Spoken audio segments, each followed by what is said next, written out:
Ladies and gentlemen, welcome back to Paul Angelo Russo Stadium for the final home game of this 2025 Calvert Hall football season. My name is Caleb Stein. I'm joined up here in the booth with my good friend Owen Cox, and we're just about ready for kickoff between the Gilman Greyhounds and your Calvert Hall Cardinals. Owen, when people say it's a perfect day for football, I think they're referring to this type of day. Yeah, Caleb, I don't think it could be any better for our last football game on the mic. 56 degrees, sunny out here, a nice crisp autumn day. It's a great day for some Calvert Hall football. It's probably the earliest kickoff me and you have ever had to be a part of, with the soccer game being at 7 p.m. today as they face Archbishop Curley. But we're here to talk about football. And the Gilman kicker, Connor Surial, is ready to get us started here. They're going to have to fix the game clock, currently counting down from 2 minutes and 20 seconds. Just a quick fix, and we'll be all ready to go. Back deep for Calvert Hall are the seniors Chris Hewitt and Harry O'Connell, two of the most explosive players on offense for Calvert Hall. Chris Hewitt also a two-way and plays safety as well.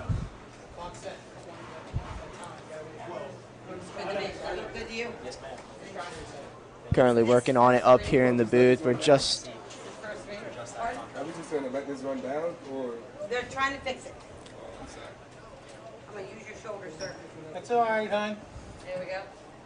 And while they fix the clock, Owen, what are you looking for in this game from Calvert Hall? It's a MIAA second to last regular season MIAA matchup for the Cardinals playing Gilman, a team who hasn't lived up to what they would expect or what they would have wanted to see coming into the season. So I think Calvert Hall's got to get the run game going, got to establish in the trenches on offense and defense, and I think you go from there. Surial boots this one, and O'Connell's just not even going to attempt it. It lands in the back half of the end zone. Connor Surial, the Greyhounds kicker, got quite the leg on him. Yeah, we were watching during warm-ups. He was doing exactly that. Kickoff's just right at the end back end of the end zone. Field goals from the 35-yard line easily through the upright. So we'll see. That might have a factor at some point in this game. Usually kickers do in some capacity. So the Cardinals are going to start in the trips formation to the right, starting at the 20-yard line after the touchback. Noel, the quarterback, the junior, motions O'Connell. And the first play they're going to go pass screen to Chris Hewitt. He's going to try and make a couple man miss, and he finally gets breaking down. 7-yard completion there to Hewitt. Yeah, we saw it there as Hewitt comes off limping towards the sideline. That's not a good scene. Like what you said, Caleb, Cardinals use him on both offense and defense. 4-star committed to Rutgers to play. We'll see both sides of the ball over there, maybe not. Never want to see somebody go down. Referees called a timeout as Hewitt couldn't quite make it off the field. Yeah. This is a very scary sight for the Cardinals. First offensive play from scrimmage, and possibly one of your best players overall can't even put any pressure down on his left ankle. Yeah. We'll see. Here he goes. Up on his own, limping over towards the sideline. See if they can get him somewhere on a table or something. Like we said, he's been so influential, impactful for Cardinals on both sides of the ball. We were looking on the stats earlier. The most tackles, the most picks, third most in offensive yards. So hopefully he can get back. So Noel again from the shotgun, another quick passing play, and this one's almost intercepted. Number 8, Andrew Goodale, the linebacker, was sitting on that quick screen slant route to O'Connell. Yeah. So it'll be 3rd down and 3. Not something if you're Gilman you would expect to see. Goodale is a tight end and a linebacker, so he's used to making those catches. Great play to jump the route. Can't pull it in. Noel's got to be a little more hesitant of where he's throwing the ball. And we see that the first two plays get it to their two best offensive players, Chris Hewitt and Harry O'Connell. Both I'm expecting to make an impact today. This time they give the ball to O'Connell for the run, but he's going to be stopped for a loss. O'Connell on the carry, a loss of 3 yards, 4th down. So it's going to be 4th down after the first pass play went for very positive yards and then 2 negative plays. Yeah. So DeCastro, the senior punter, going to be on for the first time this game. And if you're Calvert Hall, that's not the offensive start you would want to see. He would out hurt and then a negative run with O'Connell. No, definitely not. But you got to give props to the Gilman defense. I mean, that was executed perfectly. They almost got a pick, but then a great stop on a third and short. You can hear the defensive coordinators next to us in the other room are very, very excited to see their team do that. So DeCastro gets the low punt, low snap, but then it's going to take a very, very, very, very, very fortunate Gilman bounce. Just hit off the side of his foot there, and Gilman's going to have it inside their own 20. I mean, you could think of a bad start for Calvert Hall. It's this. I mean, that's not at all what you want to see. I think he was a little scared by the Gilman defender blocker in front of his face, tried to get it around him. This is better for Gilman than if they caught that pick. So they were operating from the 19 in the Cardinal side of the field. They really got to take advantage here, and they can get up early on a matchup in which they're the underdog. They're going to have Brian Curtis, the freshman quarterback, starting. And the first play, they're going to hand it off. They give it off to Aiden Johnson. Aiden Johnson on the carry. Underclassman backfield on that play for the Greyhounds. Another point I would like to mention is with the leg of Surial, you're already in field goal range. Yeah, like I was saying, we saw him make it from the 35-yard line. They're almost 20 yards closer to the field goal posts. I mean, as long as they don't have a really bad negative play or turnover, it should be guaranteed points for the Greyhounds.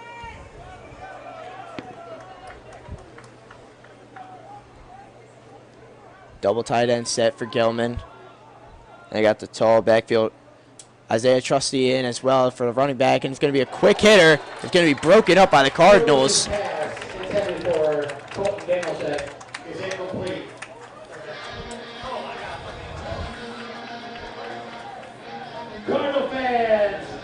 From the Greyhounds offense, we'll see lots of fullback and halfback packages, as well as a lot of pre-snap motion.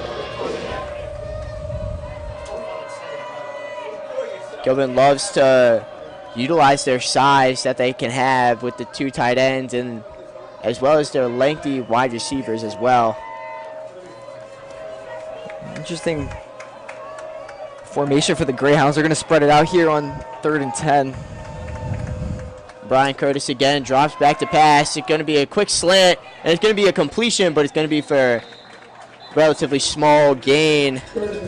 Found his main, Zane Crixton. Yeah, I mean, it was going to be hard for the Cardinal defense. That whole drive, they did best case scenario holding them to a field goal there. That is. Illegal man downfield on Gilman. Oh, I couldn't quite see the penalty flag come in on that play, but it's going to be a 5-yard penalty on Gilman.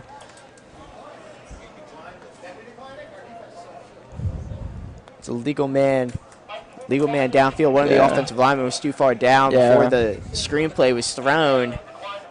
Calvert Hall declined the penalty, so it's going to be 4th down, and they're going to have to be able to kick it. Happens on screens. You just see the O-line. They get a little too excited to start leaking downfield. So it'll be a kick from the 21. 31-yard field goal attempt from Connor Surial. Calvert Hall looking to block, but this kick is up and through. Surial's kick is up and good from 31 yards. Man, he's got quite the leg. That had plenty of distance. It's crazy. It's rare you see that in a high school kicker. If any college coaches are watching, I'm sure they'll be excited to see somebody who has that big of a leg. It's always such a big advantage. You have that on kickoffs, field goals, really anything. It helps out. We'll see who the Cardinals send back Harry O'Connell and Micah Morzov with the absence of Hewitt on kickoff. Hewitt tried to walk around on his ankle a little bit on the sideline. Still limping pretty heavily. If it's anything like last time, I would assume there's going to be no return, no chance for a return. But you never know what they'll do. Sometimes Gilman might kick it to Morozov if he knows they haven't been back there that much on kickoffs. Maybe make a mistake, but I agree with you. Yeah, Serial's boot goes through the back of the end zone. Hits off the crossbar, would have been good. With about a 10-yard runoff, that was a 70-yard field goal right there. That was pretty impressive. He hitting the crossbar and then bouncing it in. Like I feel like Gilman should get some points for that. I mean, a lower key. I mean, Calvert Hall would have to disagree, but that's super impressive. I have not seen that in high school level, let alone college. I don't even think if he was trying, he could have done that. To hit it off the crossbar in. We'll see what Noel can do without his kind of Swiss Army knife out there on offense. He's got Harry O'Connell, Ace Holmes, who we haven't seen much yet today. The handoff does go to O'Connell. This time he gets a much better gain. Wrestled down after a gain of 5. O'Connell will carry a gain of 5 yards, second down. O'Connell came back last week from senior week. He missed the McDonough game after getting his AC joint a little bit separated in the game against Mount St. Joe about a month ago, I would say. I mean, the stats don't really lie on O'Connell. 7.6 yards per carry, which is insane, and 70 yards rushing per game. Noel fumbles the snap, and he's just going to have to make some magic. He starts to run backwards and then gets it. Great play from Noel, I mean, and also good awareness there by number 19, Amar Lanier, to get back so it's not grounding. He got in the area, and he made it well past the line of scrimmage. So it's going to be third and 5 for the Cardinals.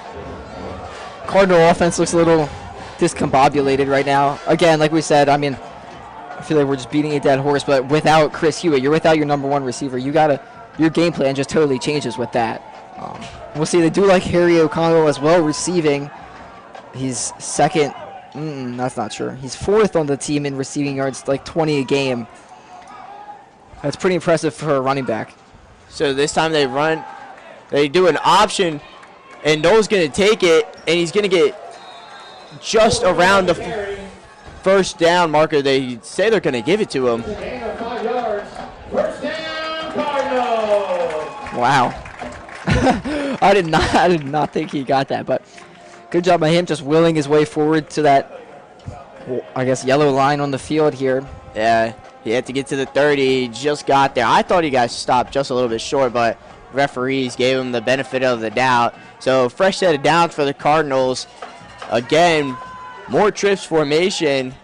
And this time they're now going to hand it off to Azariah Holmes, and he gets into the secondary.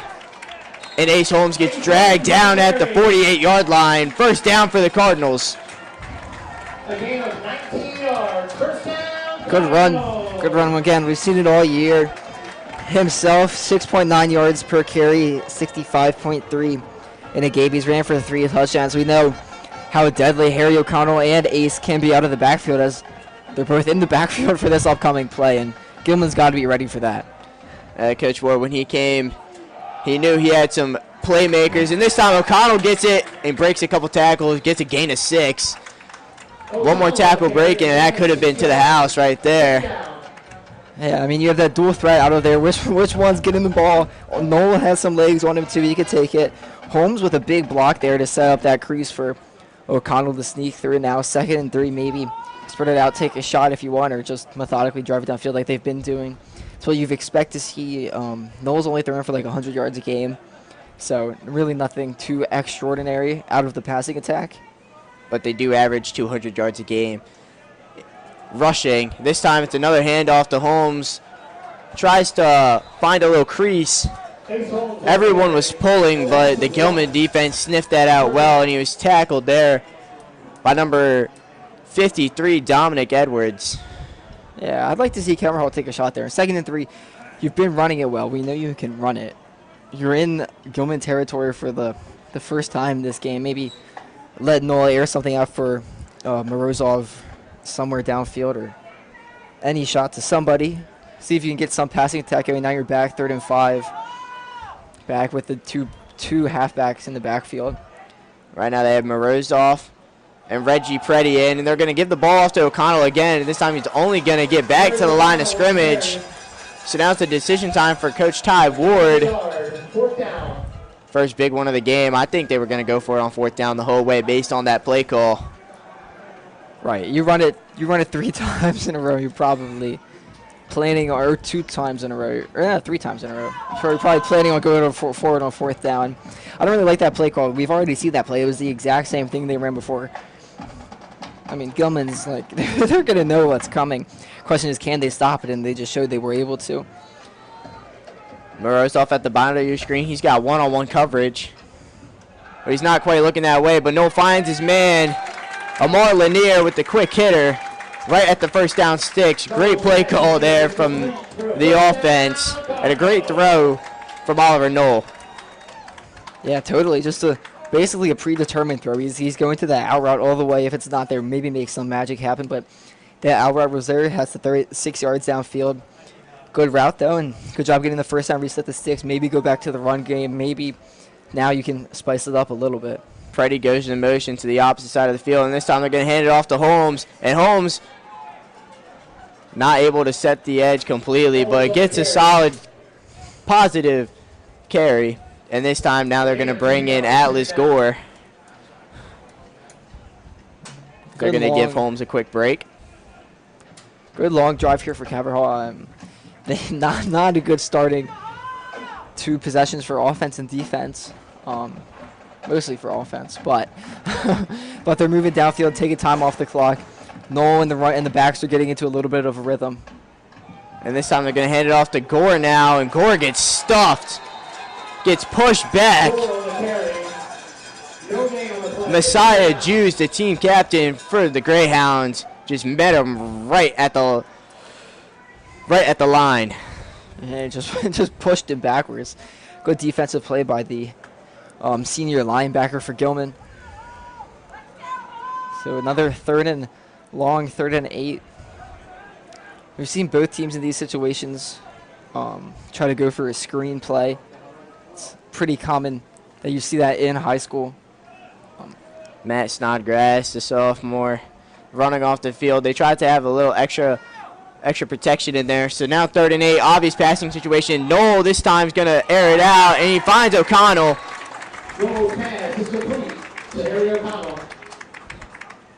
But the sad thing about those long throws is they're more horizontal than vertical, so it was only a gain of about 3. So the Cardinals still have 4th and 5, but from the 35, they're going to go for this. Yeah, and that's kind of what that play is. Maybe they wanted to run the out route past the sticks and then cut. He didn't. Gets them in at least 4th and manageable in this territory for high school. It's no man's land. Kicker's not making it from this far. You don't really want to punt in this situation. They'll trust Noel. So they converted on the last 4th down, and they're going to look like they almost had it just out of the reach of Morozov, who had his man beat downfield. So the 4th down gamble does not pay off this time. They went 1 for 2 on the drive, and it's going to stall right at the 35-yard line, and that's where Gilman's going to take over on offense. Morozov with a great route. 3 or 4 yards of separation from his defender, just running straight downfield, trying to get under the ball. Noel left up in the air for too long, led him a little too bit. Just not the best throw from the 3-star quarterback. We'll see if he can get one. He will want to get that one back. For sure, Noel knows he can make that throw. Morozov, that's his route right there. Just a quick little seam route. Gilman was playing cover 0 the whole drive, it looked like, and now Gilman offense going to get back to work, and it's going to be a run play to Johnson. Gets a short gain. Cardinals defense loves to stop the run, loves to set the edge. Yeah, back to that 4th down, like you said, cover 0, pressure is coming, right? You know, you just got to be your man. Morozov did. Noel did a great job reading that, getting the ball out of his hands quick. Just wasn't right on the money, and Gilman taking advantage. If they can get downfield, get a field goal, get a touchdown, this it can get kind of scary for the Cardinals pretty early. Do still have about 2.5 minutes left here in the first quarter. A freshman, Curtis, back in. Hands the ball off to Johnson. Nothing going initially. Great job to get back to the original line of scrimmage. Plus he even gained one yard from falling forward. So it's going to be 3rd and 4 for the Greyhounds. It'll be interesting. Like we said again, Gilman did the screen in this situation in the red zone. Totally different play in your own territory. See what Curtis can do. Seems like Gilman offense really hasn't been on the field for long. Their defense has been doing most of the work for them. 1-on-1 up top. They bring one of their safeties down. Curtis not looking at the 1-on-1. He had his man, but he instead gets a first down completion. Relatively more advised throw over to Zane Crookston, his 2nd catch of the game. Yeah, good job by Curtis. Just stayed calm, composed, rolled out left out of the pocket, hits his guy on an out route. Pretty easy first down there for the Greyhounds. I mean, the Cardinals do have to be a little bit more careful. Marcus Turpin, as you point out, the 1-on-1 at the top of your screen, he was open if Curtis was looking his way, but it is kind of a long throw and not one you probably want to make on a 3rd down. Going with the halfback formation. Motions the fullback. Andrew Goodale, who already made a play at linebacker. He's just going to be the initial blocker, but it's going to be an incomplete pass. Looking for that little quick swing play to Trusty. I like the play call from Gilman there, just not the execution. Just a little bit high and behind of Trusty. Yeah, a little high. Kind of, I guess, try to get it over his O-line, but we'll see. This, I mean, no harm, no foul.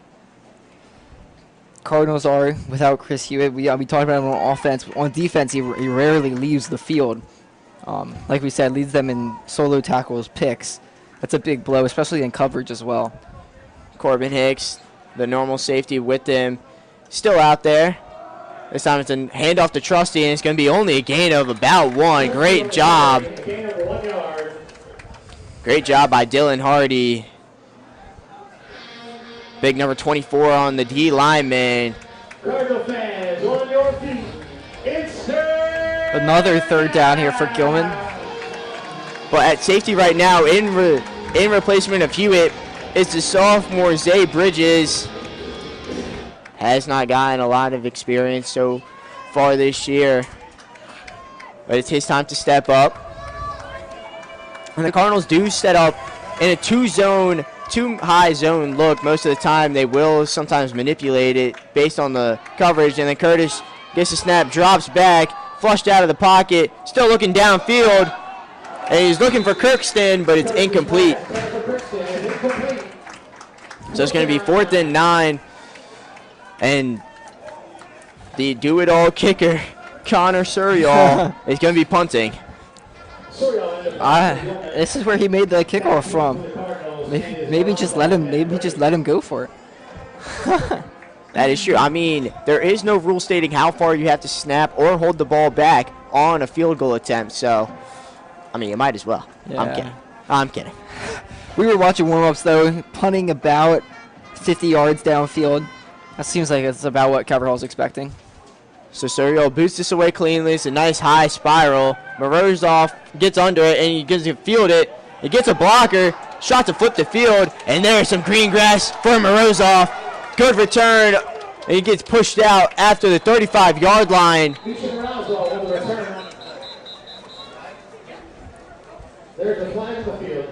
Great play from the 4-star lacrosse recruit. Going to Navy after he flipped his commitment from Maryland. Morozov been playing wide receiver as long as he's been a Cardinal.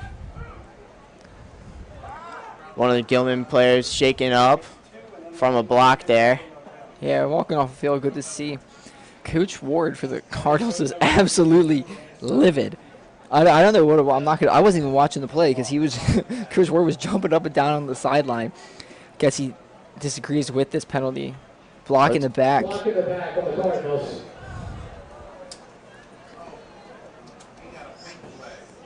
Oh, that's why. I'm used to seeing all the yellow flags, but in awareness of Breast Cancer Awareness Month. The referees have pink flags. It's kind of harder to see with the sunlight. That is the second flag thrown in this game on the Cardinals. And I still have not seen a single flag thrown. I just see the calls at the end of the play. And it's going to be a loss of 10 yards for the Cardinals from the spot of the foul, and it looked like it happened from around the 22, I would have to assume. I think I saw it. It was number 26, I believe, Xavier Melvin. I think. It was 26 on one of the teams. I think 26 on Gilman was the one that got hurt. It might have been. But I thought he hit him like on the side, more in like the shoulder, arm area than the back. I'm sure that's what Coach Ward was saying as well. So Knowles going to motion in O'Connell. They're going to do a quick little shovel pass. And the Cardinals cannot quite get their blockers out. Great tackle in open field by Isaiah Trusty. A lot of these Gilman players are two ways. Gilman's a smaller school. Sometimes they just need both their athletes on each side of the ball. Good play by Trusty. O'Connell goes in motion. You can expect him or Holmes to get the ball there. Trusty just went with him, went through the block, and great tackle there. That was about a gain of 2, maybe 1.5. So Knoll this time just gives a straight handoff to Holmes, and he shakes off the first would-be tackler. And because of forward progress, it's going to be a loss of about half a yard, but it's still going to be third down. And that's going to bring us to the end of the third quarter. First quarter went by pretty fast, though. And what have you seen so far? Shout out Gilman's defense. They've been swarming the ball, making tackles. Cardinal defense has been playing well as well, but really I think it's been a defensive game. But I think Gilman's has helped out their offense more than either side of the ball. For Calvert Hall has helped either side of the ball. Cardinals, I'm sure, are looking to get back into a rhythm, see if maybe Chris Hewitt's feeling a little better, see if Noel and his receivers can get back on that same page. And I mean, down only 3, you got the ball. Yeah, the Greyhounds have only had around 17 yards of offense this whole game so far. They've only had 1 first down as well. I mean, the starting field position after that first punt from DeCastro, that's really what set them up for the field goal. You started in field goal range right there from Surial, so he obviously made that field goal. There's the Cardinals offense. They've been moving down the field. 1 for 2 on fourth down conversions. I think part of the going for it on fourth down on that part of the field might be because of DeCastro's first punt. Definitely, yeah. I don't know how much you're trusting him to get a punt off, especially the middle of the field. You don't want to give them good field position when they should have like bad field position. So it's going to be 3rd down and 8. Noel this time drops back. He's looking deep. He finds Morozov again, and he's got him! Misha Morozov is going to go all the way! Touchdown, Cardinals! Absolute dime from Morozov. Dime to Morozov from Noel, and that's how the Cardinals take the lead. Just beautiful. That's beautiful football right there. Great play. Morozov just with a little post got by his man. Looked like one-on-one coverage, and Noel drops it right over the Gilman defender, right in the bucket for Morozov. Great play by the Cardinals. Get themselves from not really looking like anything's going. End of quarter, they come back. Bang, Cardinals are in the lead. So here they're going to have Cole Kantorski with the extra point attempt, and it is good. Kantorski's extra point is good. With the hold, number 38, Keaton Riley. So the Cardinals take the 7-3 lead on the first play of the second quarter. The play only took 11 seconds. But let's just try and paint that picture again on the 3rd and 9, excuse me. The Gilman is expecting to run most of this game, so they are playing cover 0 the whole time. So that means you have one-on-one with most of your receivers with little to zero safety help. So if you can get a quick double move or just beat them flat out and Noel can drop that perfectly, you'll have no one but the end zone in front of you. Yeah, I mean, you hit the nail on the head. I think, was it play action? Kantorski teaming up for Calvert I can't remember. I think it was. I think it wasn't like full play action. It was just like It was a little fake. It was like But a little even fake. that, even you get a slight hesitation in the DB on a play like that to get their eyes in the backfield for a tiny second. Morozov easily is going to take that, leverage him. Just one-on-one, Noel had pretty decent time back there to hit that post route, and good offense by the Cardinals. So Kantorski's going to be the one kicking off. And Aiden Johnson's the one that returns it, and he gets a pretty decent return out of that as Cardinals can't bring him down until the 27-yard line. So a decent return from the sophomore Johnson. And while Gilman gets sets on offense, I'm just going to point out, every time I talk with Coach Ward, I always talk about what's the offensive scheme, and he says, we're not going to fully establish a run. If the run's not working, we're not going to force it. But he likes to have the two running backs, Holmes and O'Connell, and he likes how that can spread out the rest of the offense. Because if you can bring those safeties down, if you can load up the box, you'll have the rest of your offense and your passing scheme going to work for you. We saw the first play to Morozov just a little bit over his head, but that one was absolute perfection from Noel. It really was. I mean, I thought the Gilman guy was going to get a finger on it. Barely didn't because it was such a good pass, and Morozov does the rest. So this time it's going to be a handoff to Trusty, and Trusty gets a solid gain. Gain of 5 for the Greyhounds. A gain of 5 yards. Tackle on the play by 13, Luke Spiker. Second down. And really, I mean, up here in the booth, it felt like the Cardinals were kind of, they weren't like really fully in it. You know what I mean? Like, it just seemed like emotion-wise, they're kind of going through the motions. Big play like that, bang, you're right back in it. You're everybody's hyped on the sidelines. And you wonder how much of a 3:30 kickoff starts to affect you. I mean, you're only 45 minutes out of school. Yeah, But it's basically ninth period for them right now. Their warm-ups was their ninth period. They even had an early dismissal at 2 p.m. for a home game. That you rarely see that happen. yeah. It's a little different environment. Your schedule's got to change. Your routine's got to change. Less fans than usual.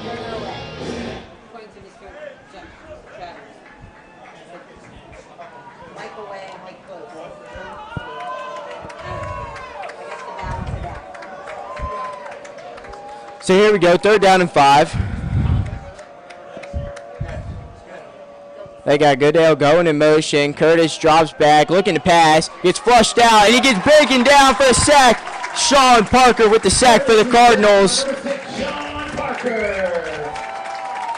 And it can be 4th down and 11.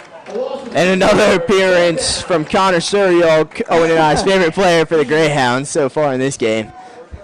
Gilman MVP so far. Good job, though, by Cardinal defender Parker. Just get behind him. Curtis didn't even know what was happening before he was on the ground. I heard Coach Todd Ward from here, who's standing at the 20, telling his players to move up a little bit closer for good reason. Lower punt, Morozov fields again, hoping for another good return from him. This time he's just breaking down. Justin Korzakowski. Sorry if I'm mispronouncing. I would assume it would be some type of illegal formation because it was thrown right away as the ball was snapped. You would hate to see, and you hate to see this. Morozov is now down. And the injury bug just hitting the Cardinals as it has all season. Super unfortunate. Playing a lot of lesser experienced guys. And Morozov, the man who caught the touchdown, and probably Noel's favorite target this season for sure. He's currently down. Looks like he got rolled up by Korzakowski. But he's up and he's walking on his own power. He's a tough kid. I assume he'll be back late in this game after just a quick little tape up. Yeah, just get maybe some ice. maybe just wants a drink, you know. No, I'm just playing this. Sure, he just kind of even just a stinger, just rolled it. It's good to see him walking off though. Yeah. on his own power. Does not seem to be Yeah. limiting it that much. So that's a great sign for the Cardinals to have Hewitt and Morozov out. That would be a big loss. And it looks like Chris Hewitt's jersey off, pads off, left ankle in a boot. So he will be done for this game. Yeah, brutal loss, both offensive and defensive for the Cardinals. So Knoll again, first play, hands off to O'Connell. He gets dragged down in the backfield. Good gang tackle there by number 75, Jacob Webster and Messiah Jews for a loss of 1. Now the offense looks a little bit different for Calvert Hall. I mean, you obviously still have Amar Lanier in and Reggie Preddy, but now in replace of Morozov is number 22, Drake Alexander. This time it's another run play from O'Connell. He gets back to the original line of scrimmage, so it's going to be 3rd and 10.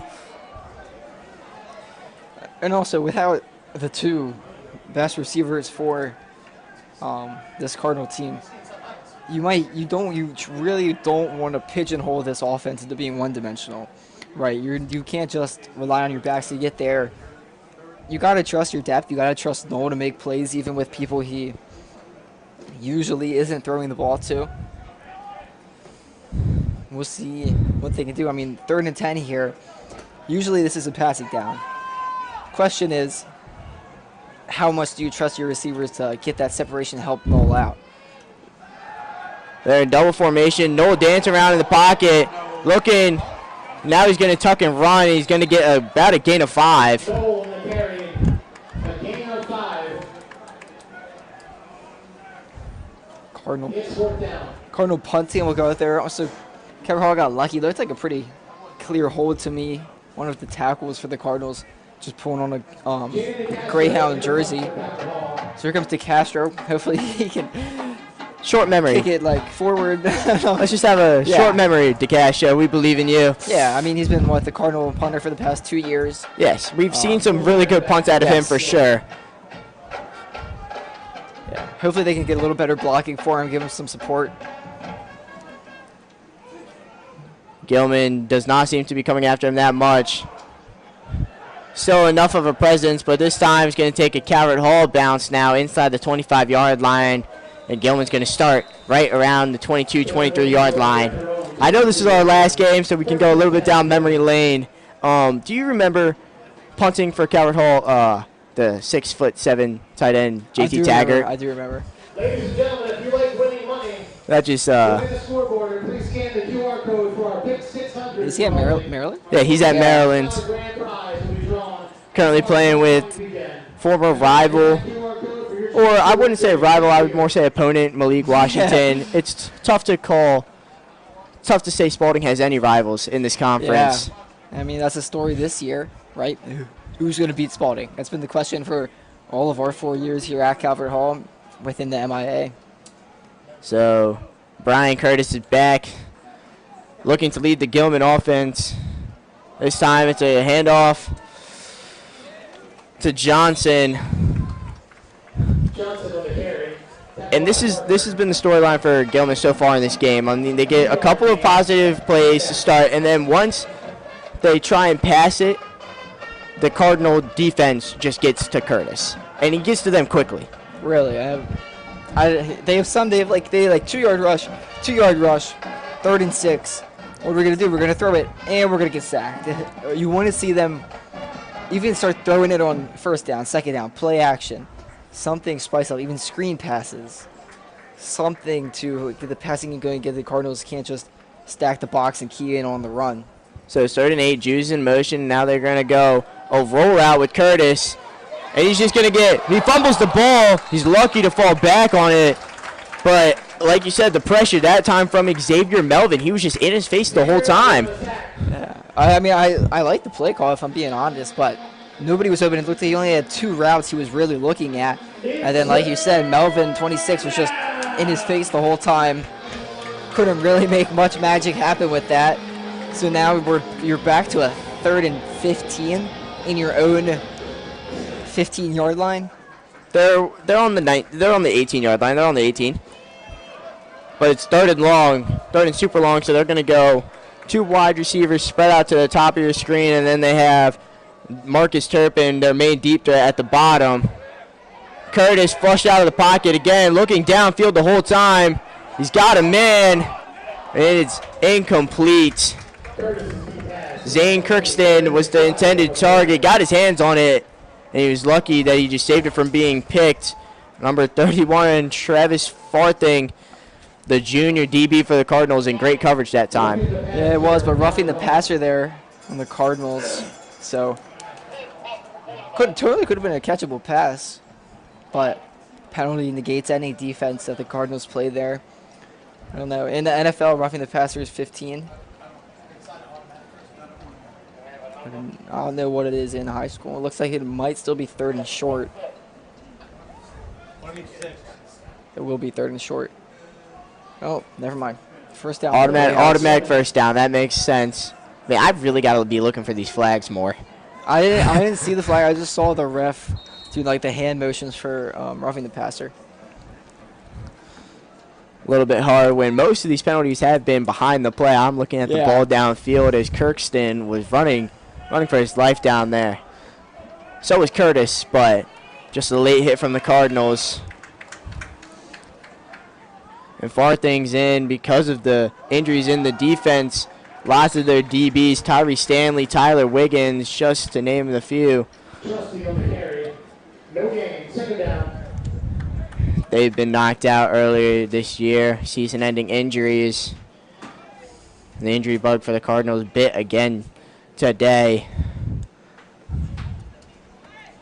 Yeah, it does look like Morozov is ready to get back on the field. He's got looks like a wrap around his left knee.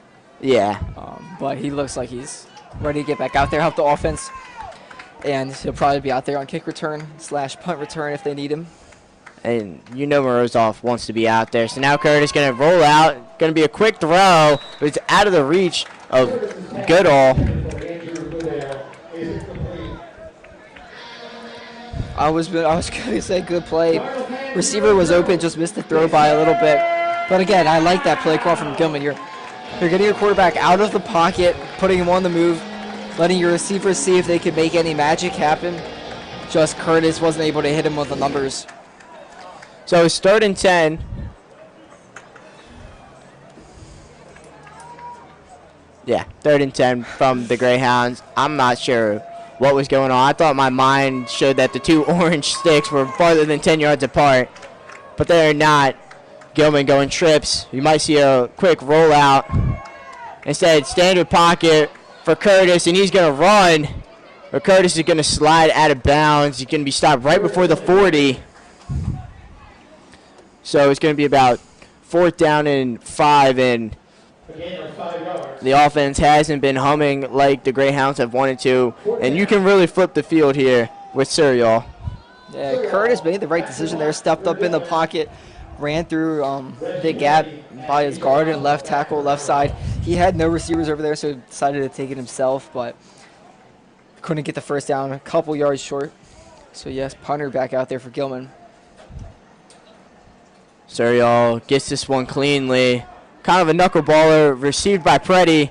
He's got some blockers, makes a couple man miss. Tries to hit the sideline, and he's taken out right around the 33-yard line. So solid field position here for the Cardinals. And Noel and the offense is going to get the ball back with 5 minutes and 44 seconds left in the half. Both teams still with all 3 timeouts as well. I mean, a lot can happen in 5 minutes, but good drive here by Calvert Hall. Run the ball downfield, take it at least inside the 2-minute warning, get some points on the board, make this a 7 or even 11-point advantage for the Cardinals. So a long pass from Noel, looking for Preddy. I mean, there was good coverage there by Goodale. And Noel's pass just a little off the hands, a little too far and outside. So it's another penalty on Calvert Hall. Illegal man downfield. So it's going to be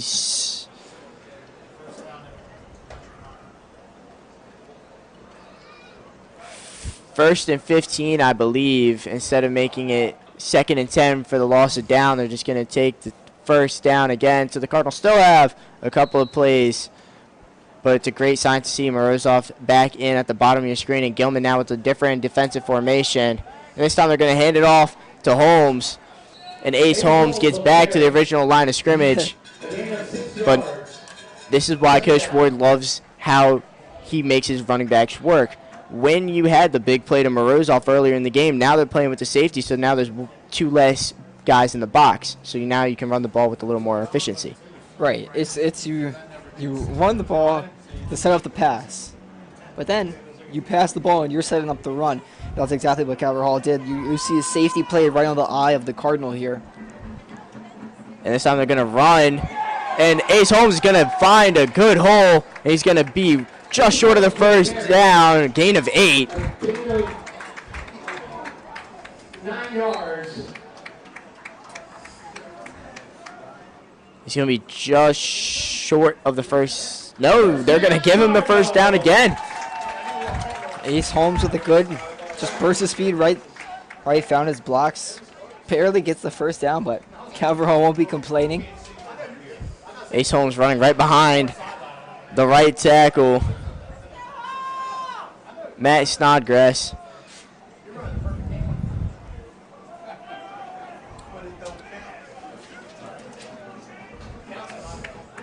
So quick pass to Morozov, and he gets swarmed and he gets tackled. First one there is Isaiah Trusty, and he's officially wrapped up by number 56, Kane Martin. But the Gilman defense, besides the one play to Morozov, I mean, they've been getting to the ball quick. Swarm gang tackling on these Cardinal runners. They've been great. Really just strong tackling, not many missed tackles. There was the one juke on the return. Now O'Connell gets the ball, and he's just going to put his nose in the ground. He's going to get a gain of 8 there. That's what makes these running backs so dangerous. They have killer speed, but they're not afraid to get dirty, get in the trenches, and just try to run through some defenders. O'Connell still in the backfield. Amar Lanier here at the bottom of your screen, one-on-one, and now it looks like they're going back to cover 0, but they're going to give the ball to O'Connell again, trying to see if he can get there to the first down.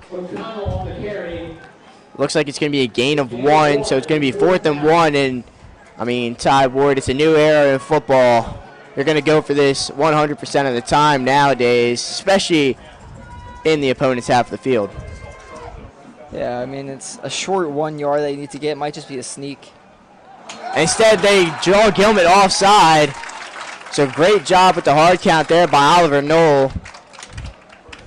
I mean, to be fair, I think he was going to snap it anyway. Yeah. I think on those plays, they usually snap it, but why snap it when you can get 5 yards for free? The first penalty of the day, I believe, committed by the Greyhounds. Cardinals have had a lot. And those penalties are what killed them last week against St. Mary's as well.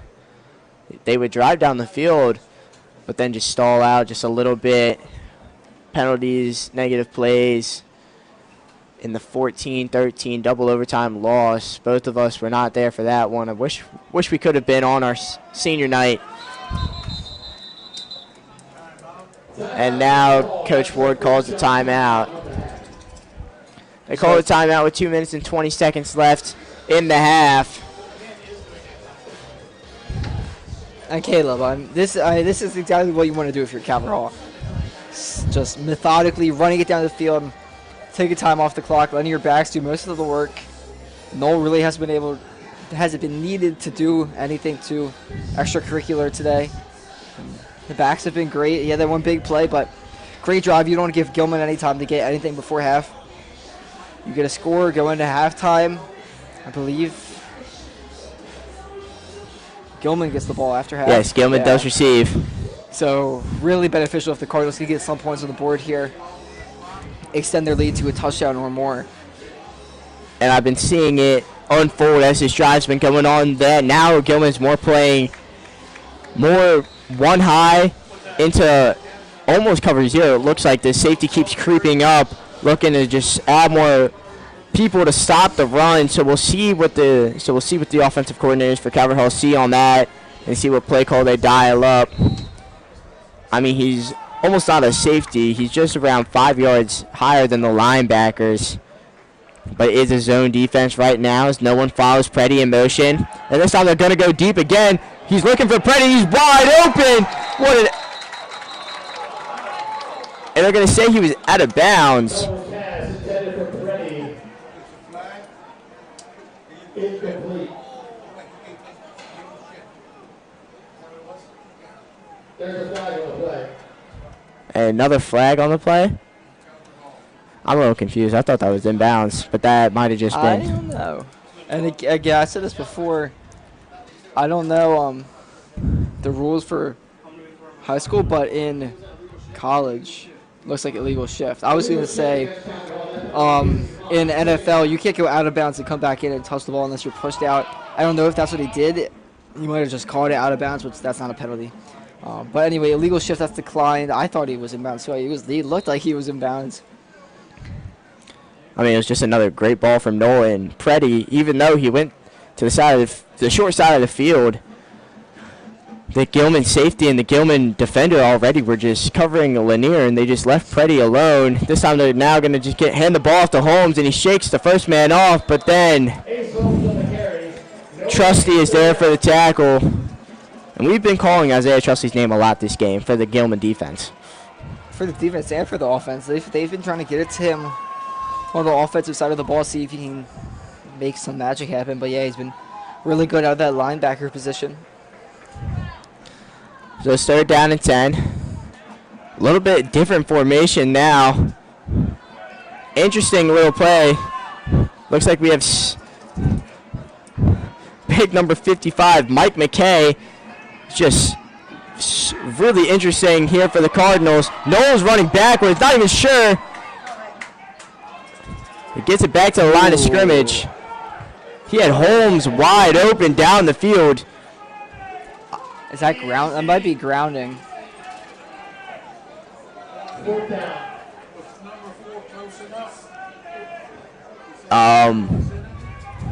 Let's try to unpack that real quick. There were 6 wide receivers / tight ends in. Yeah, so I mean, I was going to say before they snapped it, who's getting the screen? That's what they did. They faked the screen on each side. They decided to fake 2 screens. QB draw with Noel. That doesn't work. He runs 15 yards backwards, runs himself back into the pocket, into the tackle box. He does get the ball to the line of scrimmage. Maybe he was a foot short, but I thought he got back to the line of scrimmage. But there was no guy near him. Yeah, nobody was near him, even if he's that close to the line of scrimmage. I think they should have called it as they did. So now it's going to be tough. Not tough, but with the way Calvert Hall special teams punting has been this game, hopefully they can get one a little deeper. At least maybe put Gilman within their own 30. So I feel like that's reasonable. They should get that. That's what they did last punt. Last punt had a good bounce. Yeah, but the thing is, with the intentional ground, it's also a loss of down, so Gilman just was no-brainer to accept. DeCastro, good snap. Almost gets blocked, but gets it away, and that's his best punt of the day. Yeah, good punt by DeCastro. Somehow there was just 3 Greyhounds running straight at him. No idea how they weren't blocked. Sheridan called for the fair catch right at the 25. Gilman has just under a minute 20, so they have 79 seconds left. All 3 timeouts to get down the field and to try and maybe get a 2-for-1, as they do also get the ball to start the second half. Gilman's got to throw it. Looks like they have a new or a different quarterback in the game. Yes, the senior now, Gabe Cortile.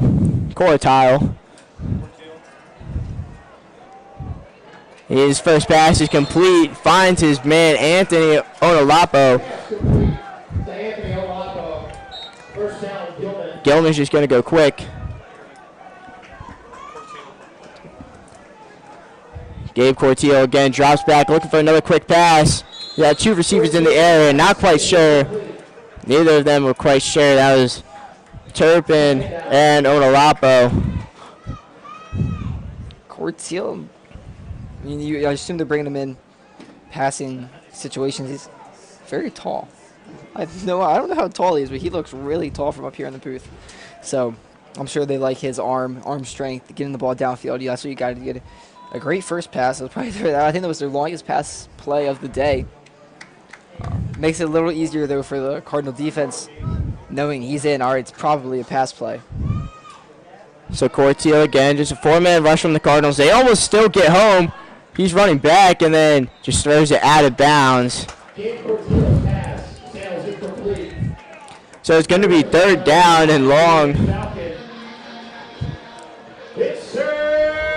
And with the incompletion, stops the clock, 57 seconds left.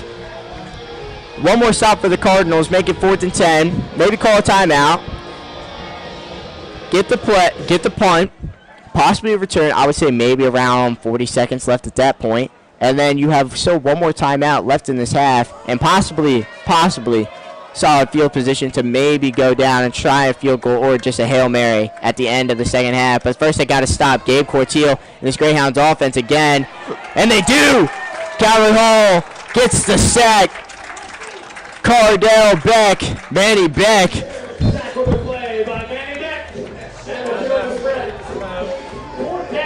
Manny Beck just off the edge.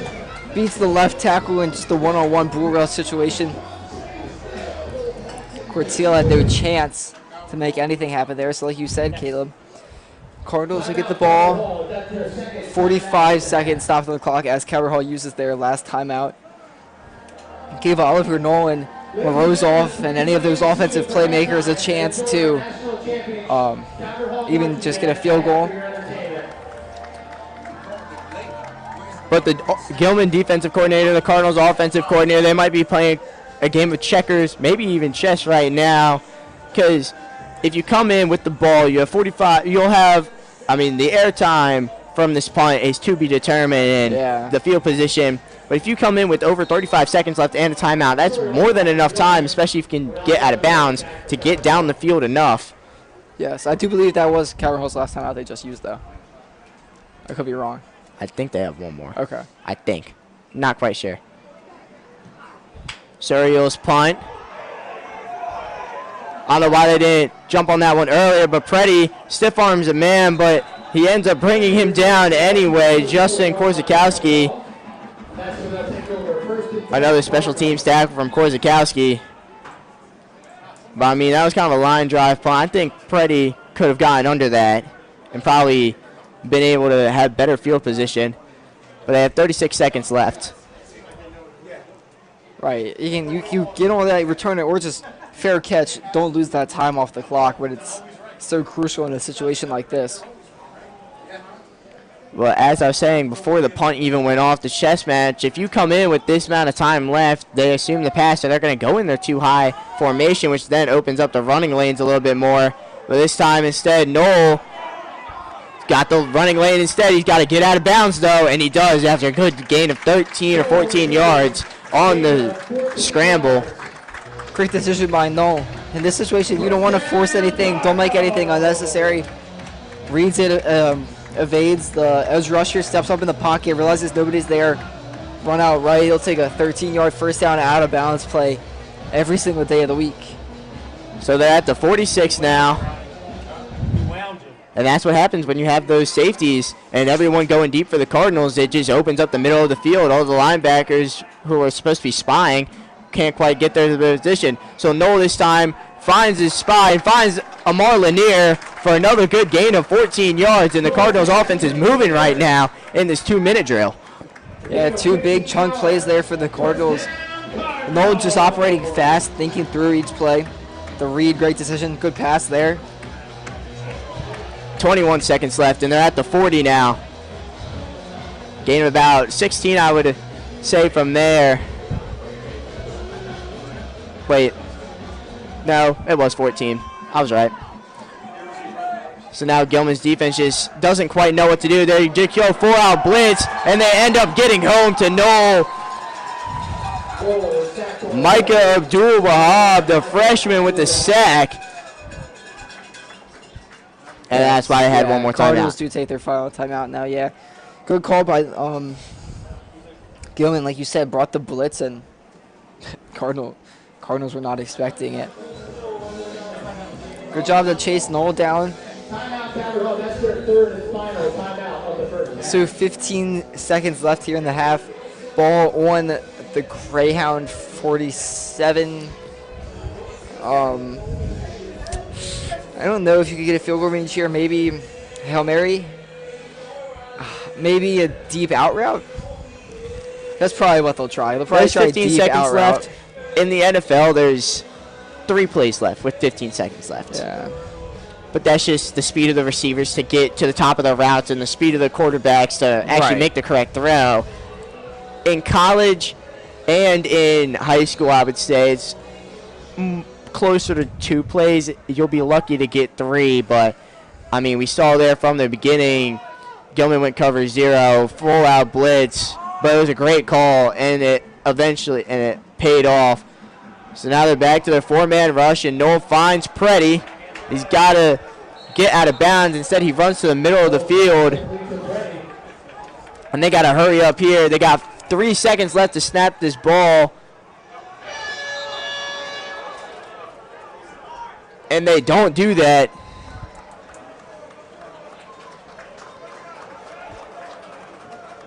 That is the end of the first. Yeah. So the play by Preddy to try and get a couple more yards and couldn't quite get up fast enough.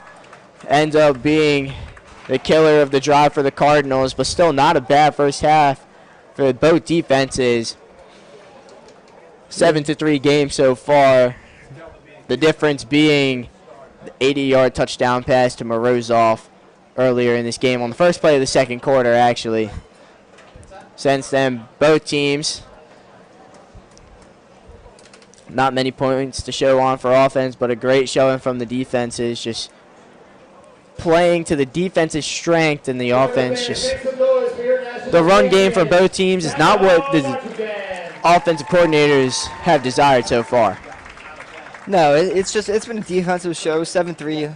You would tell me that score. We'd say it's a low scoring game, defensive game, and we've seen that. Both defenses look great. Like you said, besides that one offensive play for the Cardinals, we'll see if they come back. Gilman gets the ball after the half. They may decide to spice things up. We'll see what quarterback they decide to stick with.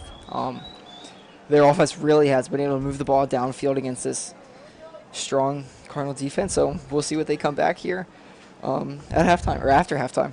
Yes, Maryland's best marching band, the Calvert Hall Competitive Marching Band, will be out for a performance as they had their final tune-ups before the Maryland State Championships and eventually National Championships.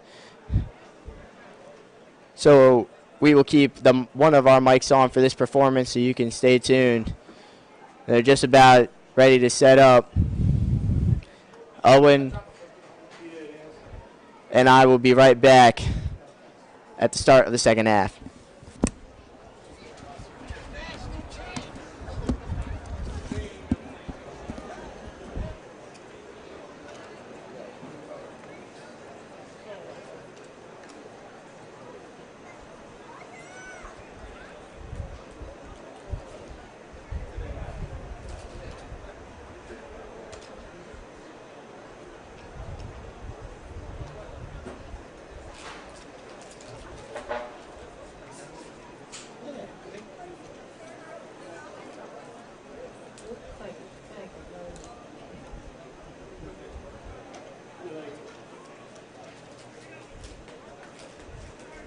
So Ron, are you retired?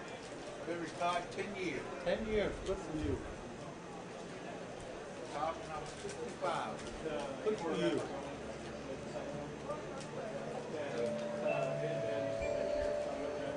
Government? Were you with the government? I was in the Department of the Housing Authority. Okay.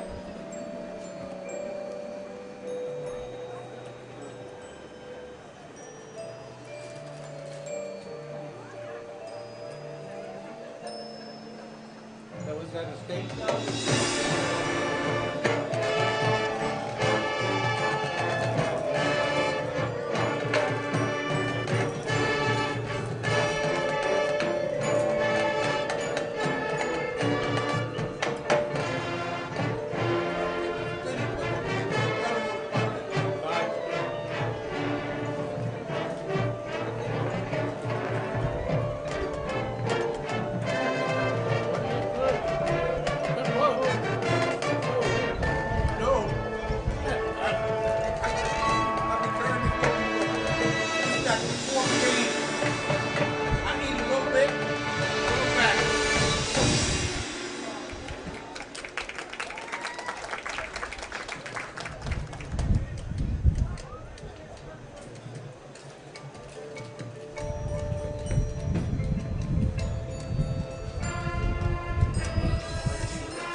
never seen so many xylophones before. I think the same thing in our mind when they pull the ball out there.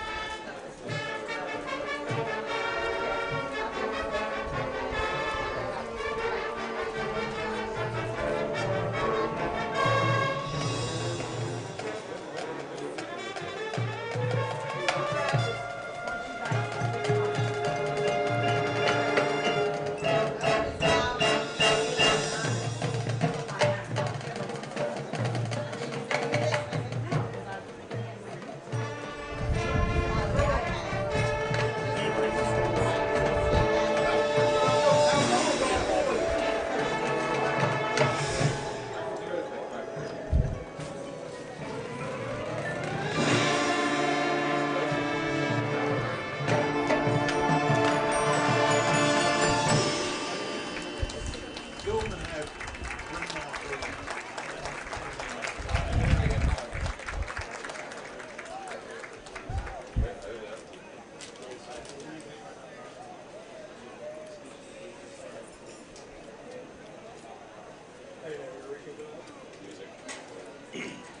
Best of luck to our competition band as they travel tomorrow to Stevenson University for the U.S. Band's Mid-Atlantic Showcase on their final push toward another national title. Good luck to the band.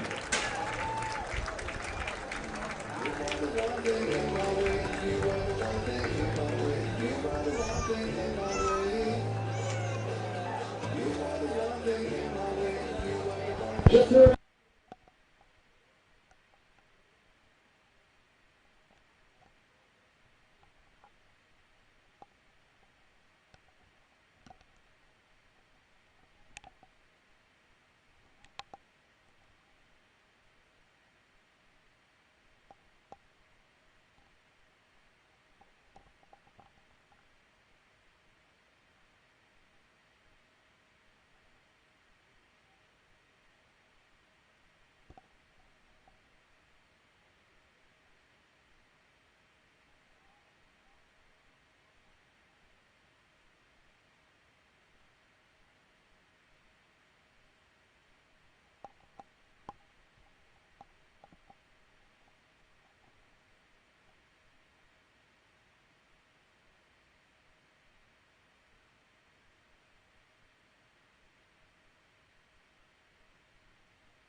both teams are back on the field and just about ready to kick off in the second half. But before we do, I'm just going to point out what's going on here on the Cardinal campus, and I got to take a breath. It's going to be a lot right now going on.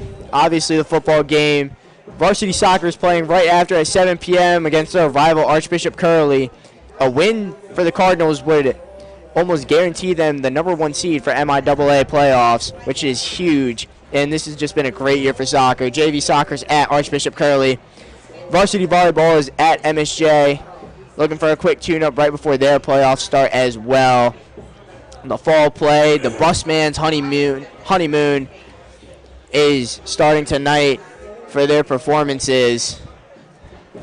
That will go 7 p.m. tonight, 7 p.m. tomorrow night, and 2 p.m. on Sunday. Make sure to buy your tickets online or in the box office outside of Margaret T. McManus Theater.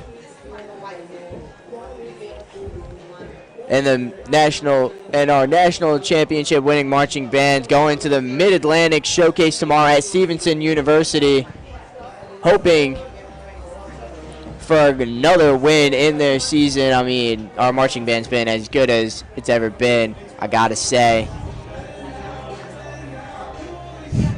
Yeah, and also track, cross country. One of them had the cross-country championships are today as well. Those races should be finishing up soon, I should say. Calvert Hall looking really strong again this year. I mean, I don't think we've lost since we've gotten here. There's only been one blunder. And that was freshman year. We did not win the indoor track championship. We lost by just a couple points to Mount St. Joe. But other than that, cross country and track has won every single conference championship. That's pretty impressive. You expect to see a new influx of gold jackets into the halls if they can pull off another championship. And here we are, we're back, and obviously the Calvert Hall football team looking really strong, even with all the injuries to this team. But it's just been next man up mentality for the Cardinals, and they have been doing very, very well. And they lead this Gilman team 7-3 right now. And a win almost guarantees the Calvert Hall to make the MIAA playoffs, even with the game next week. And we're going to have to take a quick break.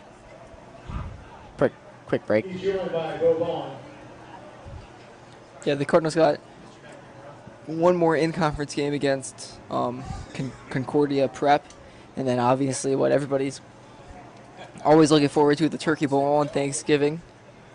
Sure, preparations for that will start as soon as the MIA season ends. Kantorski kicks it off, and this time it's a good kickoff. It goes into the back of the end zone. For a touchback.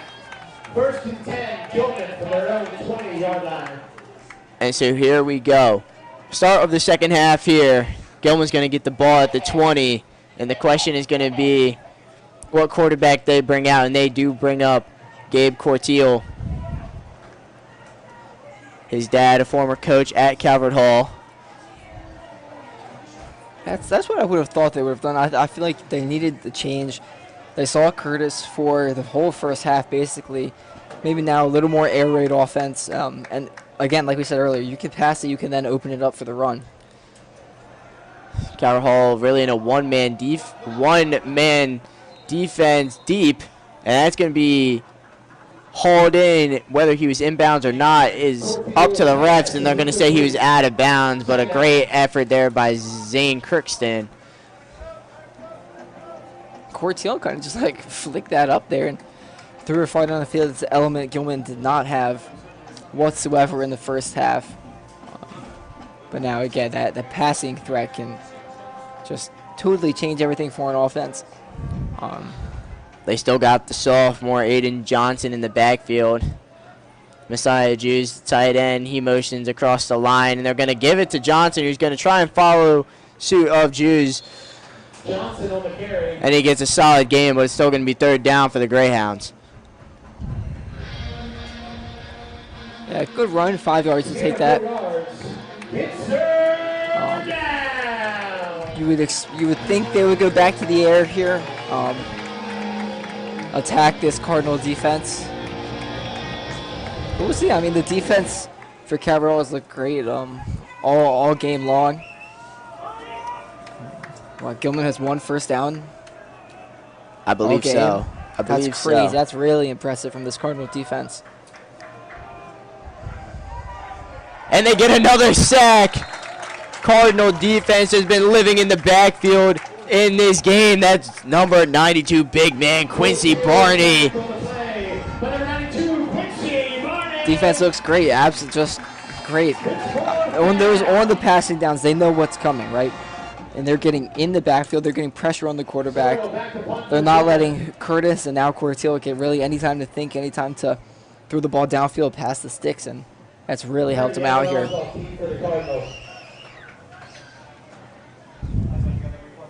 So Connor Serial back to punt again for the Greyhounds. Another spiral. This time Morozov calls for the fair catch right at the 50, and the Cardinals offense are set up with great field position for their first drive of this second half, trying to take more of a lead over the Greyhounds. One of the first times the offense has good field position to start a drive. I mean, it's not going to get much better unless a turnover, so Nolan, the offense, got to take advantage of it now. They're going to go a little bit different. Now they have Atlas Gore in the backfield. They're giving Holmes a break to start. In the first play, it's going to be a read option, and Noel's going to keep it, and he's going to find some good running room. Yeah, like you said, read option. Pretty simple. He's either going to hand it off or keep it himself. Gilman, again, stacking that box. Noel saw the path outside, decides to take it, keep it himself.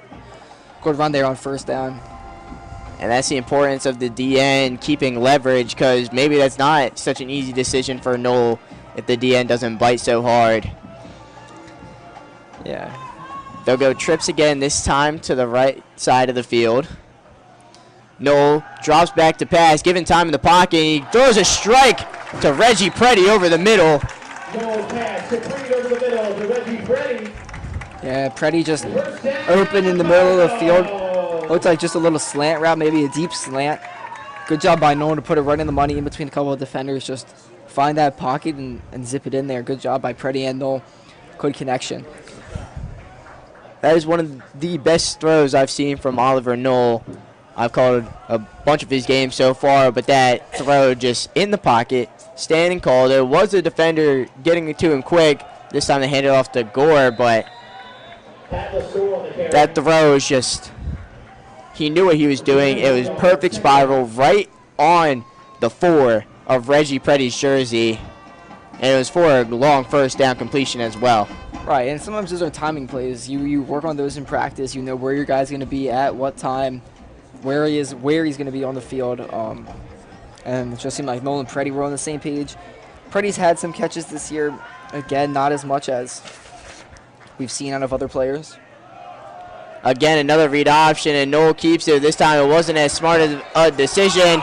And he gets thrown back well after the whistle was blown. Coach Ward wants unnecessary roughness, and you have a valid argument for it, but the refs do not blow the whistle. Yeah, threw him down a little late. Could make the case he's just finishing the play. Coach Ward and the whole Calvert Hall side obviously going to stick up for their leader, their quarterback.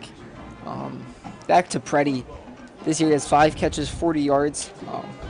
So really, he hasn't made too big of an impact, but it's great to see him step up with Hewitt out, with Morozov was hurt earlier. Good to see depth people step up, and Preddy's making an impact today. This time, Coach Ward calls a timeout early. Just 8 minutes and 32 seconds left in the third. I mean, must have not liked the play. It's very rare that you see Coach Ward use a timeout this early in a half or the game. Yeah, it looks like 3 seconds were only left on the play clock though, so must have just not liked what he saw out there on the field. That's fine. It's important to call a timeout, get everybody set, make sure you have the play you want to try to get points here, especially on third down. For your chance to win big in our Big 600 grand prize drawing the week of homecoming. I mean, and here for the Cardinals as well, it's fourth down territory. I mean, this is like truly no man's land. So they're obviously going to have 2 play calls set up, but also Calvert Hall, they do not go into the huddle at all. They always go no huddle. They always can see the 2 guys calling their plays. Noel drops back to pass. He finds Lanier. Lanier's been that outside go-to target today for Noel. He makes a great play for a first down catch. And it's 1st and goal right at the 10. So the Cardinals in a goal-to-go situation here early in this 3rd quarter. Timing. That's just the timing comeback route. No, right on the money. The receiver, a turnaround, the ball was right there. Good job, quick hands. They hand it off to Gore, and Gore gets a solid gain of about 2 yards there. 2nd down.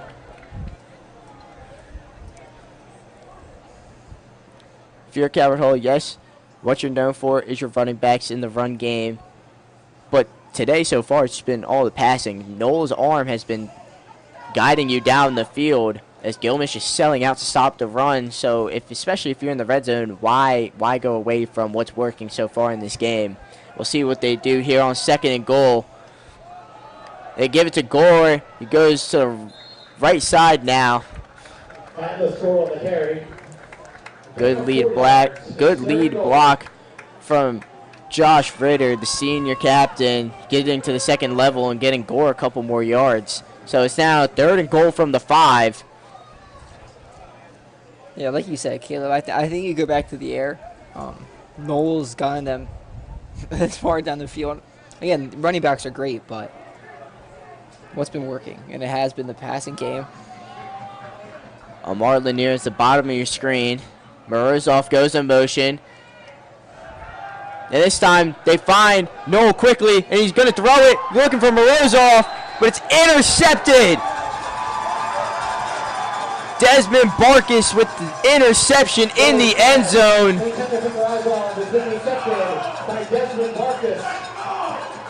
Noel's going to want that one back, but there was just very obvious and immediate pressure there from the Gilman defense. Flushed Noel out. And now this is also not a good sign. I just see Reggie Preddy just hobble over to the sideline. His left knee looks a little banged up as well. Looks like hopefully it just needs to stretch. But yeah, Noel, looks like they wanted to bootleg him out left and hit Morozov on a little, like you said, he went in motion and just roll out into the flat. Noel gave him a chance, but defender had inside leverage, and Noel did not throw that ball high or far enough back into the corner of the end zone. Great defensive play, though, by Gilman to Aiden Johnson with the handoff. And this time, it's the biggest run for the Greyhounds all game. They have a little bit of momentum going after that interception. Yeah. Gabe Cartiel still in the game for the Greyhounds. I would assume that he's going to be the quarterback the rest of the way. I would agree. And I think a big component of, any sports game, but I think especially high school is, like, momentum, right? You feel like you're in the game versus you feel like you're not. If I had to guess, Gilman felt like they were not in that game until they got a pick. That puts some energy, some excitement into your team. You feel like you can be right back in it. There's a big run on first down to show it. Another run play to Johnson. Stopped after a gain of about 6.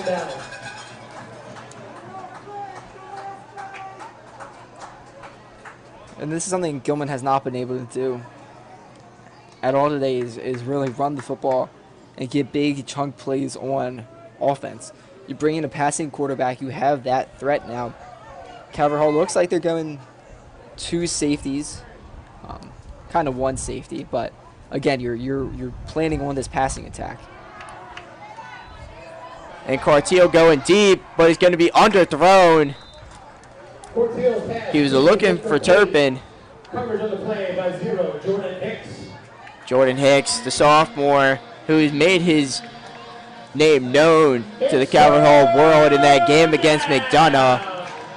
came up with an interception late in that game and a couple passes defended on a 4th down.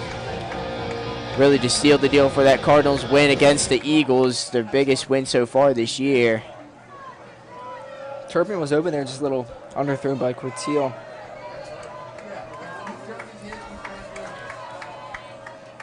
So it's 3rd and 4, Cartiel.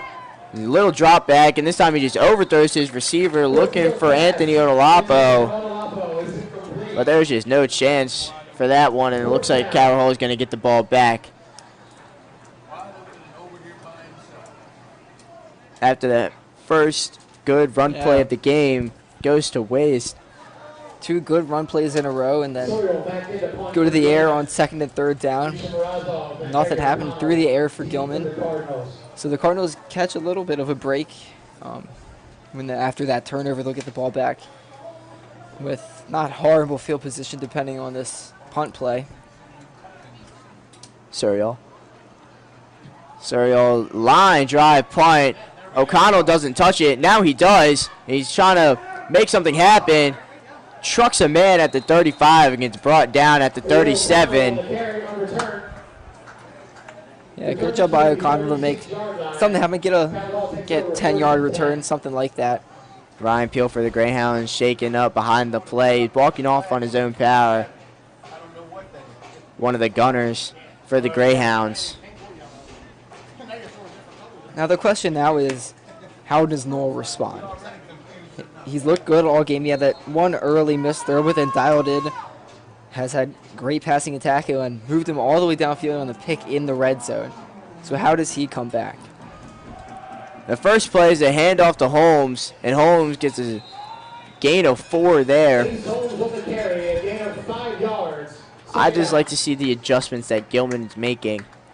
I mean, they go down most of that drive from behind the arm of Noel. So now the defense this drive is playing more safety coverage, lesser up in the box, and they have 5 guys up on the line of scrimmage right now. Excuse me, they have 4 guys and 3 linebackers. And Noel's going to throw it again, looking for Lanier. And this time he drops it, took his head off the ball too quickly. Yeah, pretty simple. He just started to run before he actually had the football in his hands. Turn around a little too soon, like you said.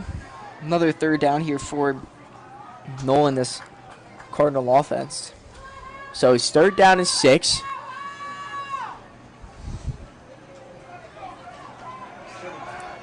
The ball is just past the 40-yard line on the Calvert Hall side. Noel rolls out to his left, throws it across his body, and he gets it complete to Morozov.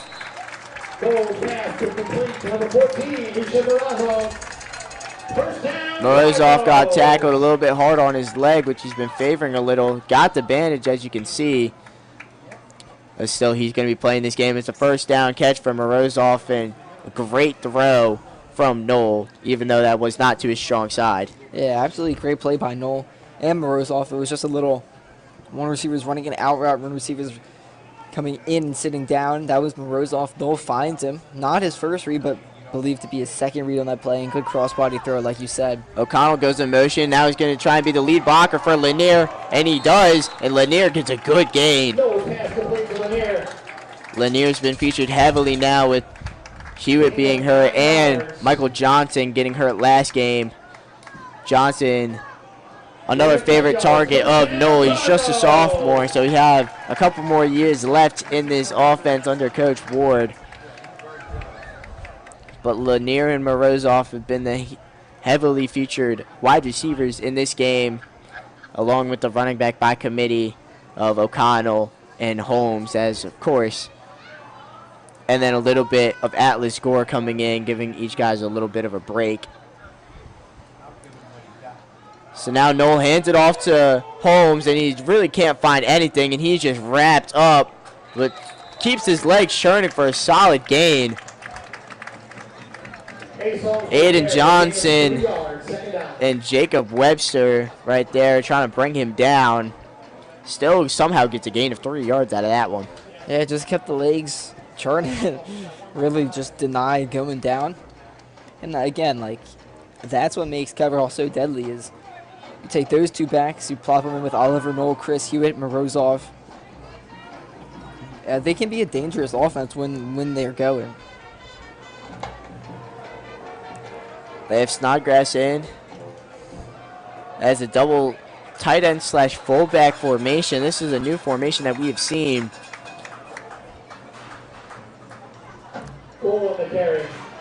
Not used to seeing Mike McKay and Matt Snodgrass be in next to the right tackle of Ritter, but it's a formation that's been working. They've just been running behind it. It's like an extra lineman with McKay with his big frame, but he just goes straight to the next level and tries to take care of one of the linebackers.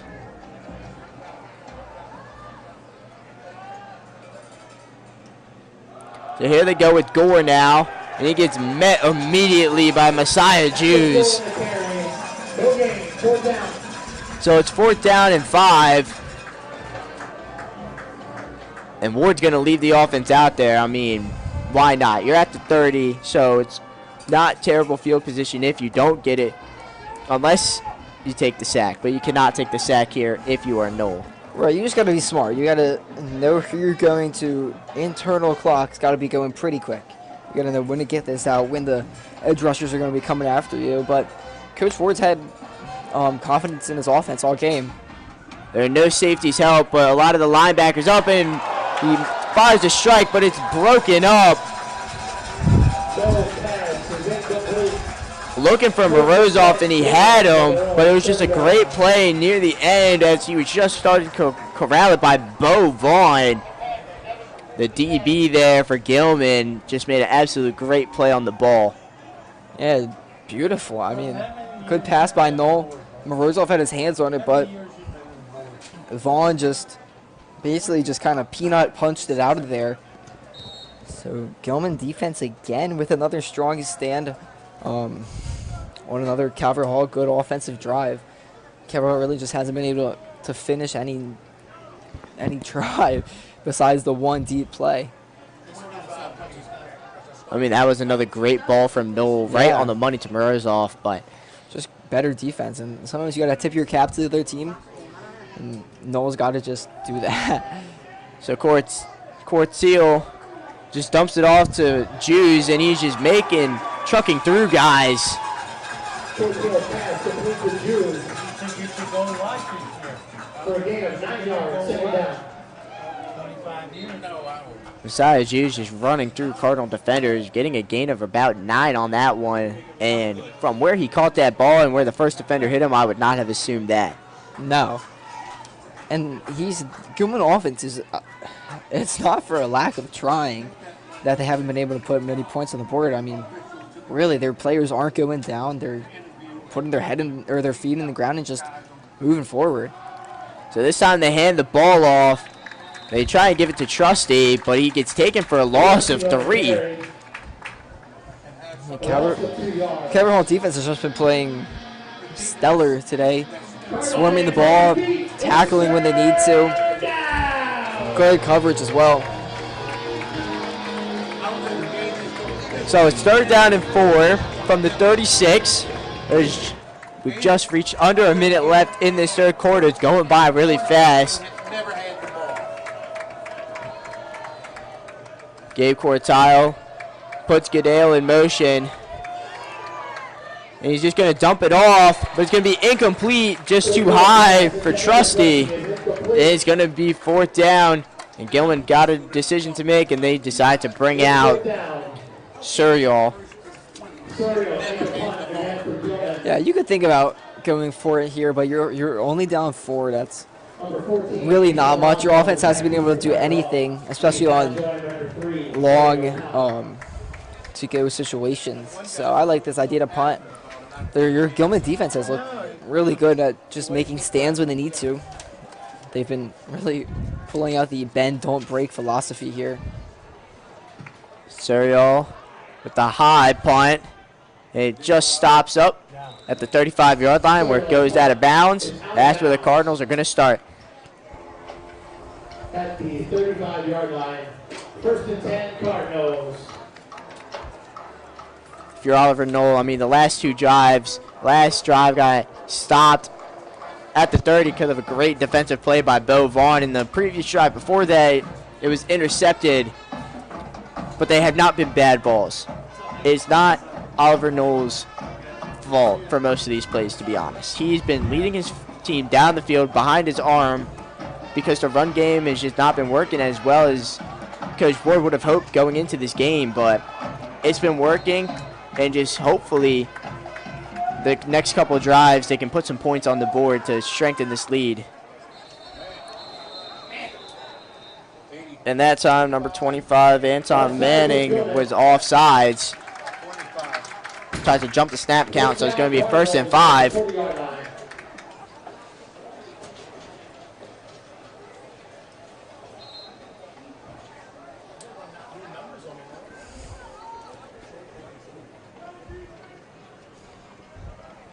Probably the last play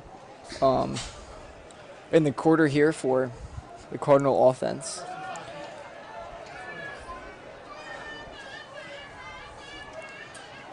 This time they hand it off to O'Connell. He just trips over his own feet.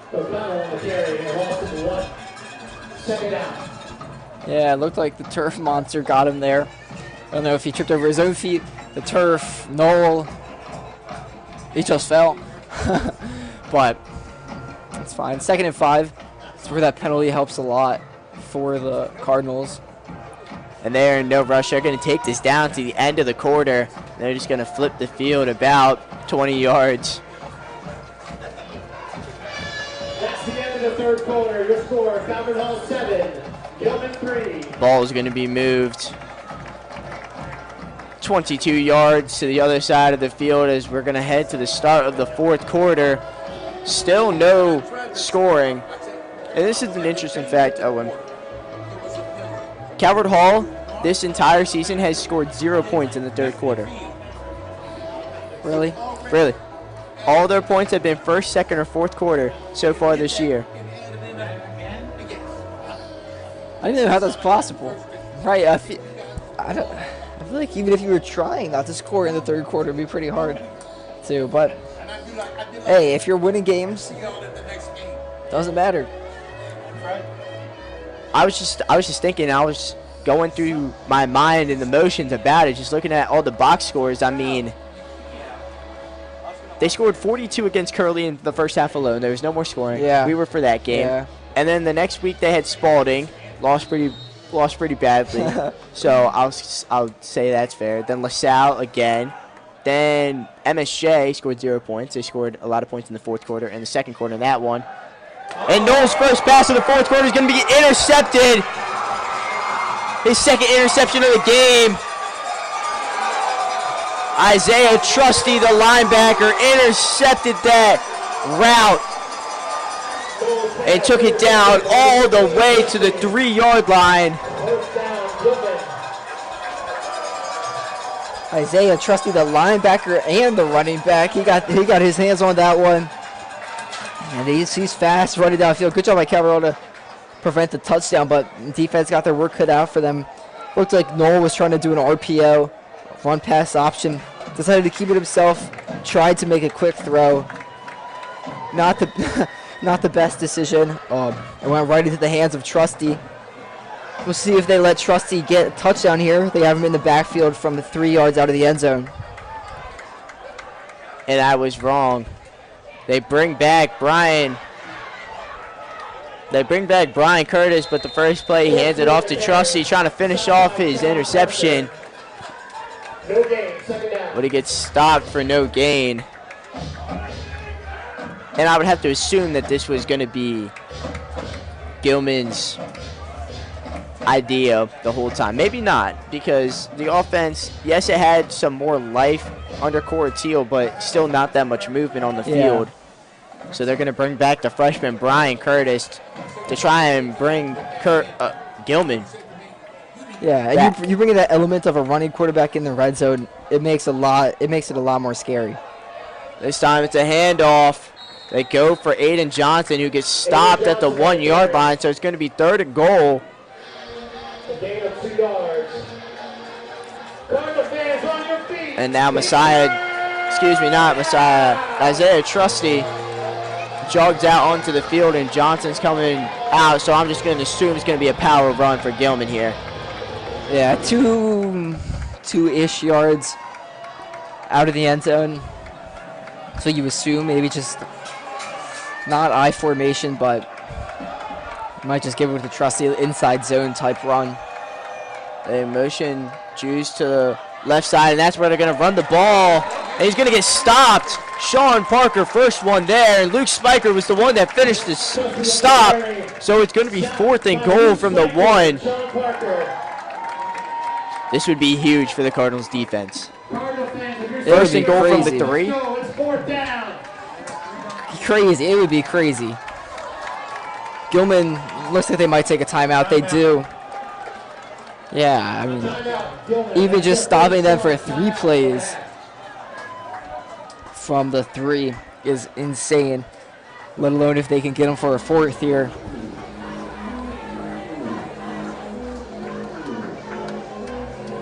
I mean, for me, I feel like the obvious thing is to run. That's what I was just about to tell you. I would think you would expect to see a run play here.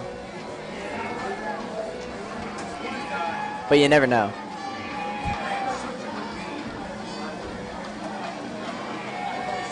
Calvert Hall sideline ready to erupt after what could be a huge stop. Kept it to the sideline, kept the game going.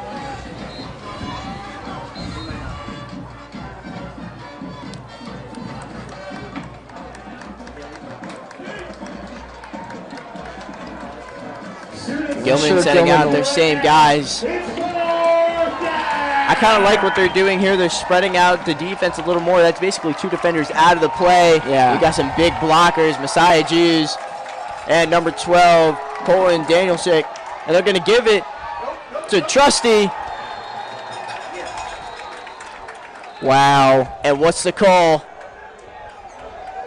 They call touchdown. So Isaiah Trusty with the gritty touchdown for Gilman, and they take a 9-7 lead. And Isaiah Trusty, he got to that 3-yard line and he said, I need my touchdown. After that pick, he was destined on getting in there. He just barely does almost crazy stand by the Cardinal defense. So Gilman takes the lead back for the first time since they had it in the first quarter. It's going to be offsides on Calvert Hall, which means it could either be replay. So they're just going to replay the down. But, here's my question. If an offsides on, the defense on an offensive drive can lead to a free play, why doesn't it just lead to a free kick? You could just accept the kick and just move on with it. Right, I agree. If you're going to kick it again, you're just running more risk by re-kicking it. I don't know if you can decline it or not. I think that you called it before the ball was, possibly snapped. They want to replay it? Yeah, they're going to go for 2. That is a question. You can't go for 2 if you take the 2-point conversion from the 1-yard line instead of the 2-yard line. But they're not, it doesn't look like it. No, it looks like Connor Serial is still out there, just a couple yards closer maybe. It was a dead ball. It was dead ball. So it's snapped, and Serial hits it off the upright, and it is good. Like you said, run that risk of just kicking it again. This time it almost missed it. That was almost the greatest offside penalty by Calvert Hall. And now the referees call a timeout because Jordan Hicks is down. You can decline it. You can always decline it. This would be another huge loss for the Cardinals. All injuries are huge losses with Jordan Hicks. Ever since coming on early in the season as a replacement for Tyree Stanley, has been an absolute lockdown corner. Referee when I never asked to be a referee. Yeah, it's just you don't want to see that for anybody. I've been a back judge, line judge. Calvert Hall already short on DBs. Good to see him running off the field, jogging off the field on his own, though. Not quite sure what the diagnosis from Mr. Zinn is. And the third time, I think the guy did it on purpose. Mr. Zinn, Miss Shannon, Miss Kira, I say I ain't never the going best out. athletic training staff in the MIAA, and no question, we love all the work they do in the classroom, on the fields, all 40 teams covered by them. Only way I'm an umpire is behind the plate. So now Suriel running up, and this time going to kick it again, just short of the uprights. Yeah, no crossbar this time. First and 10, Calvert Hall from their 20-yard line. So I said it last time, Caleb. What kind of crowd we got here today? How is Noel going to respond? And how did he respond? We got a He good threw another pick. So now you got 2 on your record, right? You're down 3 for the first time since 2 minutes into the game. You're without your star receiver. How is your offense going to respond? This time they hand the ball off to Holmes. It gets a solid gain of about Ace Holmes on the carry. 3 yards. But the last couple drives, you've just been throwing the ball well with precision, accuracy. So it's spreading out the defense a little more, which does open up the run games, which is where Calvert Hall wants to be. They're back in there. Right. 2 running back set. This time, I just truly never know who they're going to hand the ball off to on a given play. This time, it's O'Connell. O'Connell gets another gain of about 2 yards, maybe 1.5 there. 3 yards. Third down. And we've said, I mean, Calvert Hall has had good drives. They've been throwing it well. They've been running it well. They just haven't been able to make that final step. They haven't been able to put it in the end zone, put it through the uprights. And I don't know if they need a big play. They need to get back in a rhythm. But something is not. It's almost clicking, but it's not fully clicking for this Cardinal offense, and we know it can. This time, it's a tough option play. Fourth down. It's going to be 4th down. Yeah, I don't. You hear the fans a little upset. I don't know if I really like that play call. I don't mind a run, but you're running like a speed option to the left where Noel's going to decide to keep it or pitch it. That's a pretty tough play to make, especially when Gilman is kind of playing a little closer to the line of scrimmage and expecting a run. So Gilman now going to get a punt back with only 8 minutes left in the fourth quarter. They're up by 3. The key for them is just going to be run the football. DeCastro with the punt. This time it's going to take another Gilman bounce, and they're going to down it at the 41-yard line, down by Punt is down at the number 40, Oliver Francis. It'll be first and 10, Gilman from that spot. Gilman controls this game. Crazy to think, but you hear the defensive coordinators, they're excited. But Calvert Hall's had the chances. They've had so many chances to score. They've been in the red zone twice and haven't gotten it. Bunch of turnovers. It hasn't been what they want to see, and Gilman can run this down, and they score a touchdown. This game might not go well for the Cardinals. Side Jews in the backfield in motion. They hand it off to Aiden Johnson, who's going to get stopped. Johnson on the carry.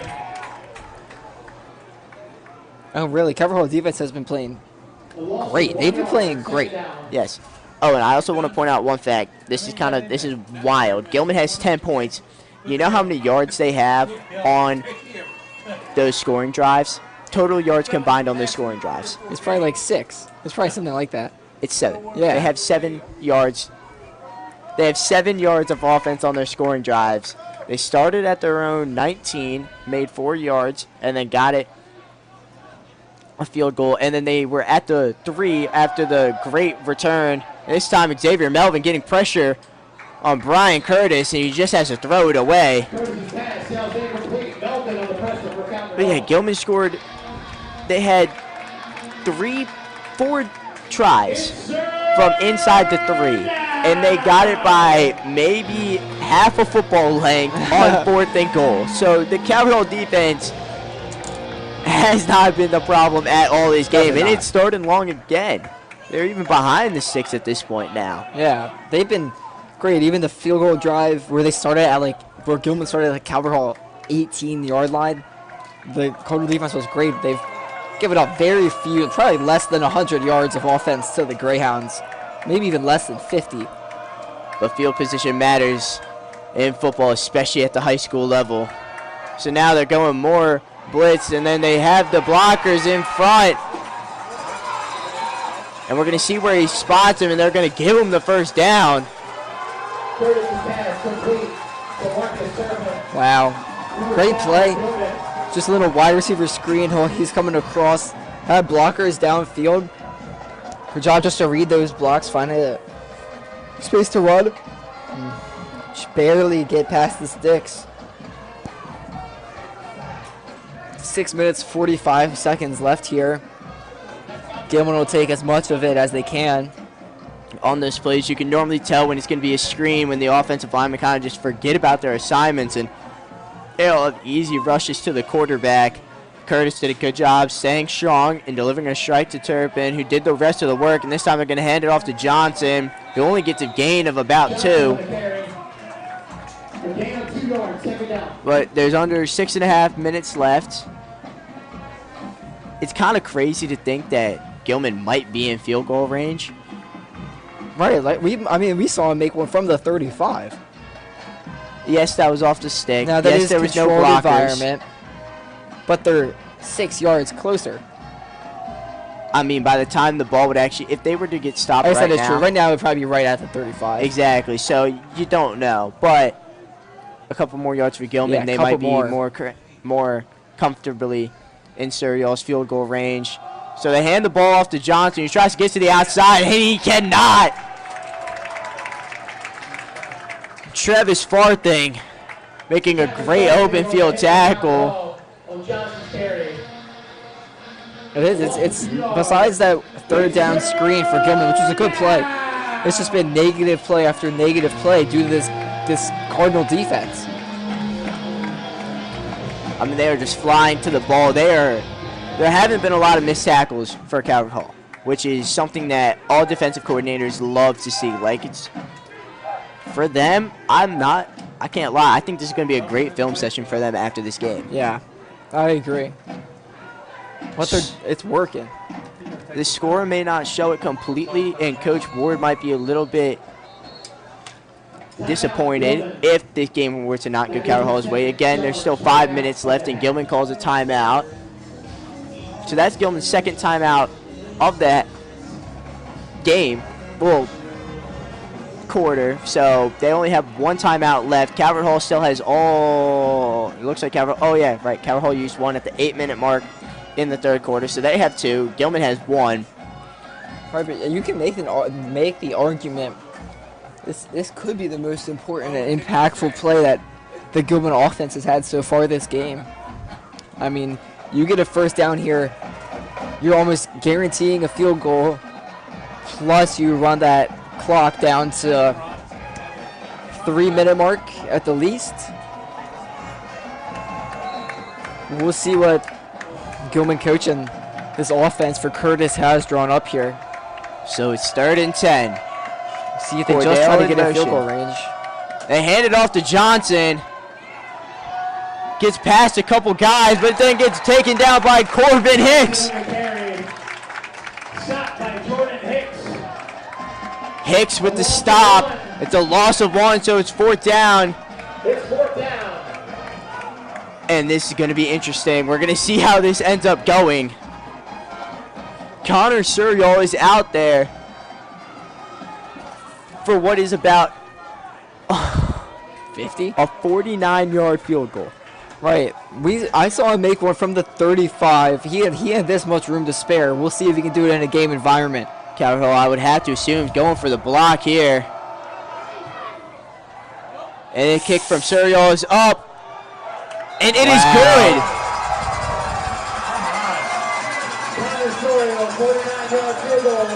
I mean, I've never seen a high schooler make a 49-yarder in person. Wow. That's crazy.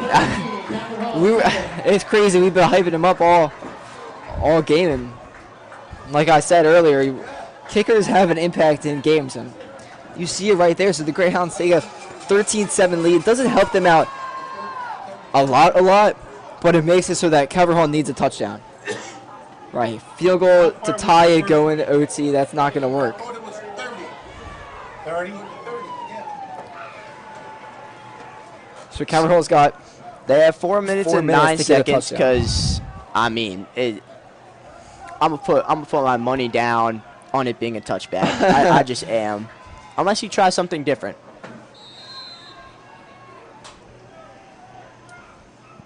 He will not. No. That's booted into the end zone. Cardinals have it at the 20. So if you're the Cardinals here, you just have to play. You have to have this offensive drive strategically. Got to run when you can, but then pass when you need to. You cannot be in 3rd and long situations. No, you can't take sacks. Obviously, no turnovers. Incompletions are fine. You still have, what, we said 4 minutes. You still have time to work with. So the first play that goes, the handoff to O'Connell. He gets dropped in the backfield. Great play there by Anton Manning.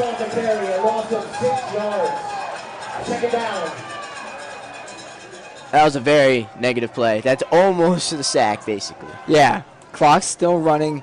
You lose 5 6 yards. yards. Yeah. They have trips formation to the right. This time, Noel looking downfield for Lanier. Just didn't have enough power behind that throw, and it's 3rd and 16. Yeah, I don't really know what happened there. Might have just not come off his hand the way he wanted it to. Kind of just palmed it into the dirt, I guess. So, yeah. What do we say? 3rd and 16, 3:24 on the clock. You got to have it. I don't know what Coach Ward and the offense has in their bag, but you got to go and find your best play. What can you execute to get yards downfield? Too high zone defense. They go over the middle, and it's just too high for O'Connell. Noel's pass intended for number 3, Henry O'Connell. Is incomplete. It's 4th down. Wow. Just too far over his head. That's not catchable. He was open. At least makes it a manageable area of the field where you can go for it on 4th down. Obviously, 4th and 16, you're not going to go for that. But second 3 and out for the Cardinals in a row, I believe. Noel just missed 2 passes that drive. Calvert Hall brings in a new punter. Eric Petrino used to be the kicker for the extra points. Now coming into punt for DeCastro, and Petrino gets a good spiraling punt. Yeah, much better than the punts earlier in this game. A good 45 yards in the air there, at least make it manageable for this Cardinal defense. But Calvert Hall has 2 timeouts left 2 to work timeouts, with. 3 minutes and 15 seconds, and you are stopping Gilman. Can you stop them from getting into field goal range again? That's the question. And where was the ball when he kicked that? At the ball- 30? Yeah, he kicked that from the 39-yard line, which means it was around the 32. Around the 32, 33-yard line. New quarterback switch again for the Greyhounds. So now Gabe Corteal is back in, and this time they can hand the ball off to Johnson again, and he gets stopped. And Coach Ward Coach Ward's done this a long time. He's been at multiple levels. State champion in Pennsylvania, county champion in Alabama, defensive specialist for Lafayette College. Lehigh. Lehigh. Lehigh? Lehigh. I think Lehigh. He's probably gonna have some words with me. Lafayette's their Their number rival, one rival. yeah. They've played the most times in college is football true. history, actually. Fun fact.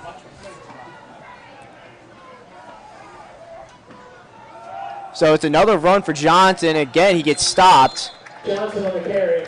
And now it's 3rd down and long, and he still hasn't called his timeouts yet. Do we do a 2-minute warning? 2-minute timeout? Gain of a yard. What? Is there a 2-minute timeout? No, there's not. That's what I thought.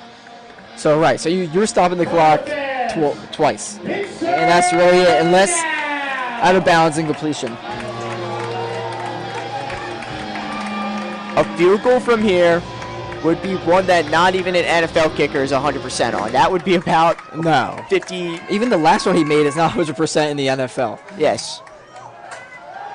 Good read. Gabe Coratiel gets a beautiful read play. Just caught the defense sleeping, and it's 1st down. Under 2 minutes.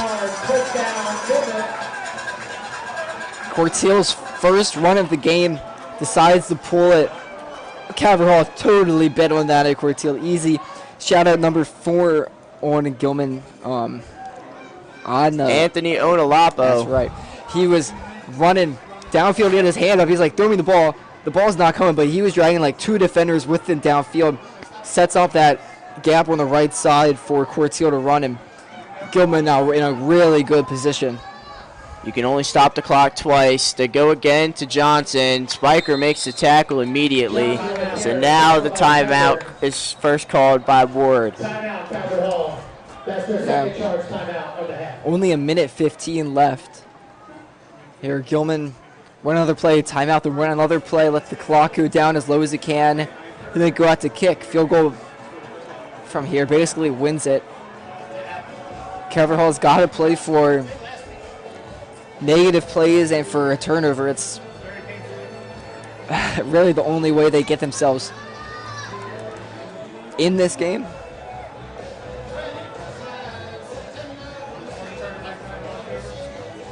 Next time you stop the clock, it will be 3rd down. And most likely, I mean, Gilman should just run it twice yes, and then go for the field goal. yes. And the only chance you're going to stop him is if he shanks it or you block it. Right. And again, I mean, we've talked him the kicker up all day, but he still is in high school. High school kickers are not the most consistent. There's definitely a possibility that something weird happens. So now Coratiel with Johnson directly behind him in the backfield. High snap, corralled though. And he gets stopped. Keeps moving forward, and Coach Ward's going to call his final timeout. So Calvert Hall now has 0 more chances of stopping this clock. And there's 1 minute and 8 seconds. That is their 3rd and final timeout. It's 3rd and 7. I would assume you would run it.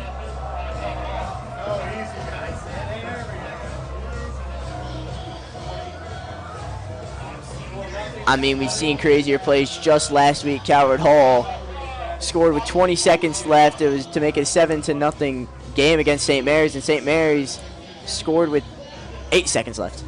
Yeah. It can happen. Anything's happen. Anything is possible. You just hate to see. Stop it. You have to stop him here. You just hate to see 2 heartbreaking losses in a row. Yeah. If you're Gilman, you're running the ball. No doubt. Everyone knows that you're running the ball. And they do. They give it to Johnson, who gets outside, but then dragged down by Jordan Hicks. Tackled by Jordan Hicks. So now it's 4th down. Clock is running. We're going to be tackle under there. 50 seconds by the time I finish my sentence.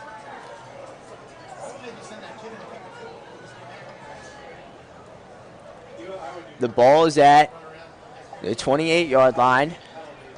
23-yard line. Ball's at the 23-yard line. Looks like Gilman's just waiting to call a timeout till there's 1 second left on the play clock. It'll be There's a 20-second difference between game clock and play clock. So Gilman calls their final timeout with 21 seconds left. Timeout, Gilman. That is their third and final timeout. I don't know why you wouldn't send out the field goal unit to ice the game. Yeah. I mean, 9 points in 21 seconds is nearly impossible. It is impossible, and it would be less than 21 seconds by the time the kick is done. It'd be like 15. Calvert Hall all out. You got to go all out for the block. And Yeah. they come close. They have come close. They have. Yeah, field goal blocking units at high school usually are not, like, the best. Usually I feel like the rushers are pretty close on almost every kick. Got to But make here sure we you go. get snap, hold, kick. Connor Surial, a 40-yarder to ice the game. It's blocked! It is blocked! And Calvert Hall recovers it. Cyril's kick is blocked. Wow. We said it could happen, and there it does. Cardinals get the ball with 14 seconds, right? Yes. Some magic's got to happen. My heart's starting to beat. You never know. We saw it last week with St. Mary's. Calvert Hall.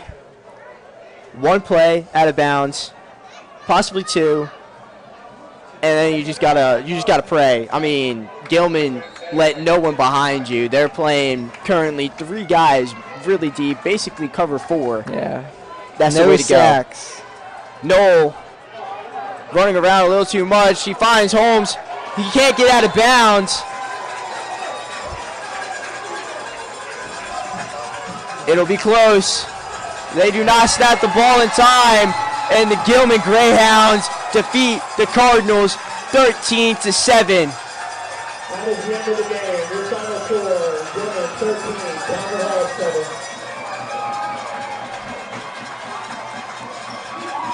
Good job, guys. Good job. Wow. I mean, there was a chance after the block of Surial's field goal, but Holmes couldn't make his way out of bounds to give Calvert Hall more time on the clock.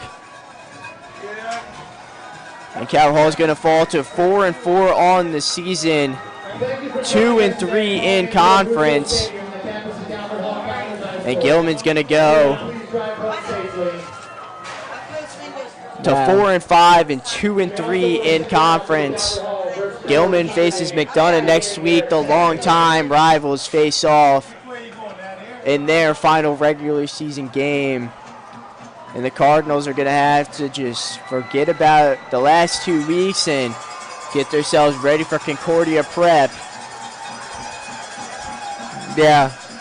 The Greyhounds just with a underdog story for this game. They're excited. They came ready to play. Calvert Hall's offense did not.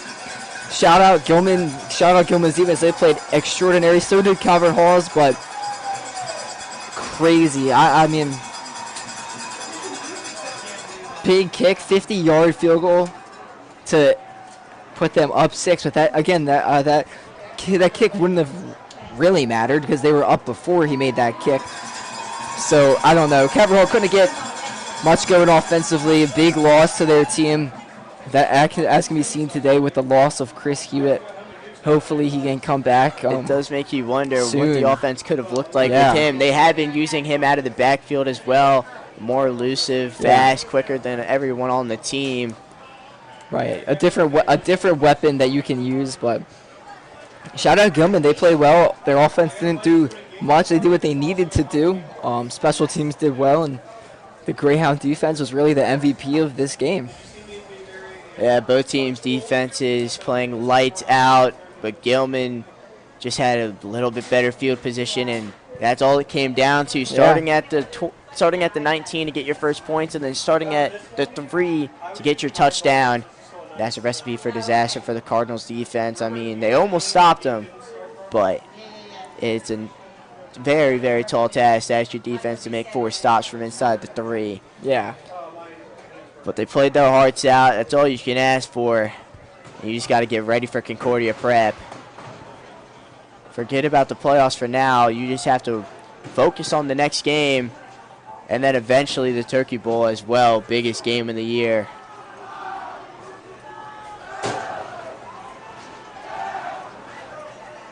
And that's going to be all from the football's broadcast tonight. Luke Fedowitz on the camera, Owen Cox, and I'm Caleb Stein. We're saying good night, but make sure you stay tuned because in a little over an hour, Varsity Soccer is going to be playing Archbishop Curley at 7 p.m. Make sure you stay tuned for that. Fans, show up. It's a whiteout. That's all we can ask for. We say thank you from inside the booth here at Paul Angelo Russo. Have a good night, everybody.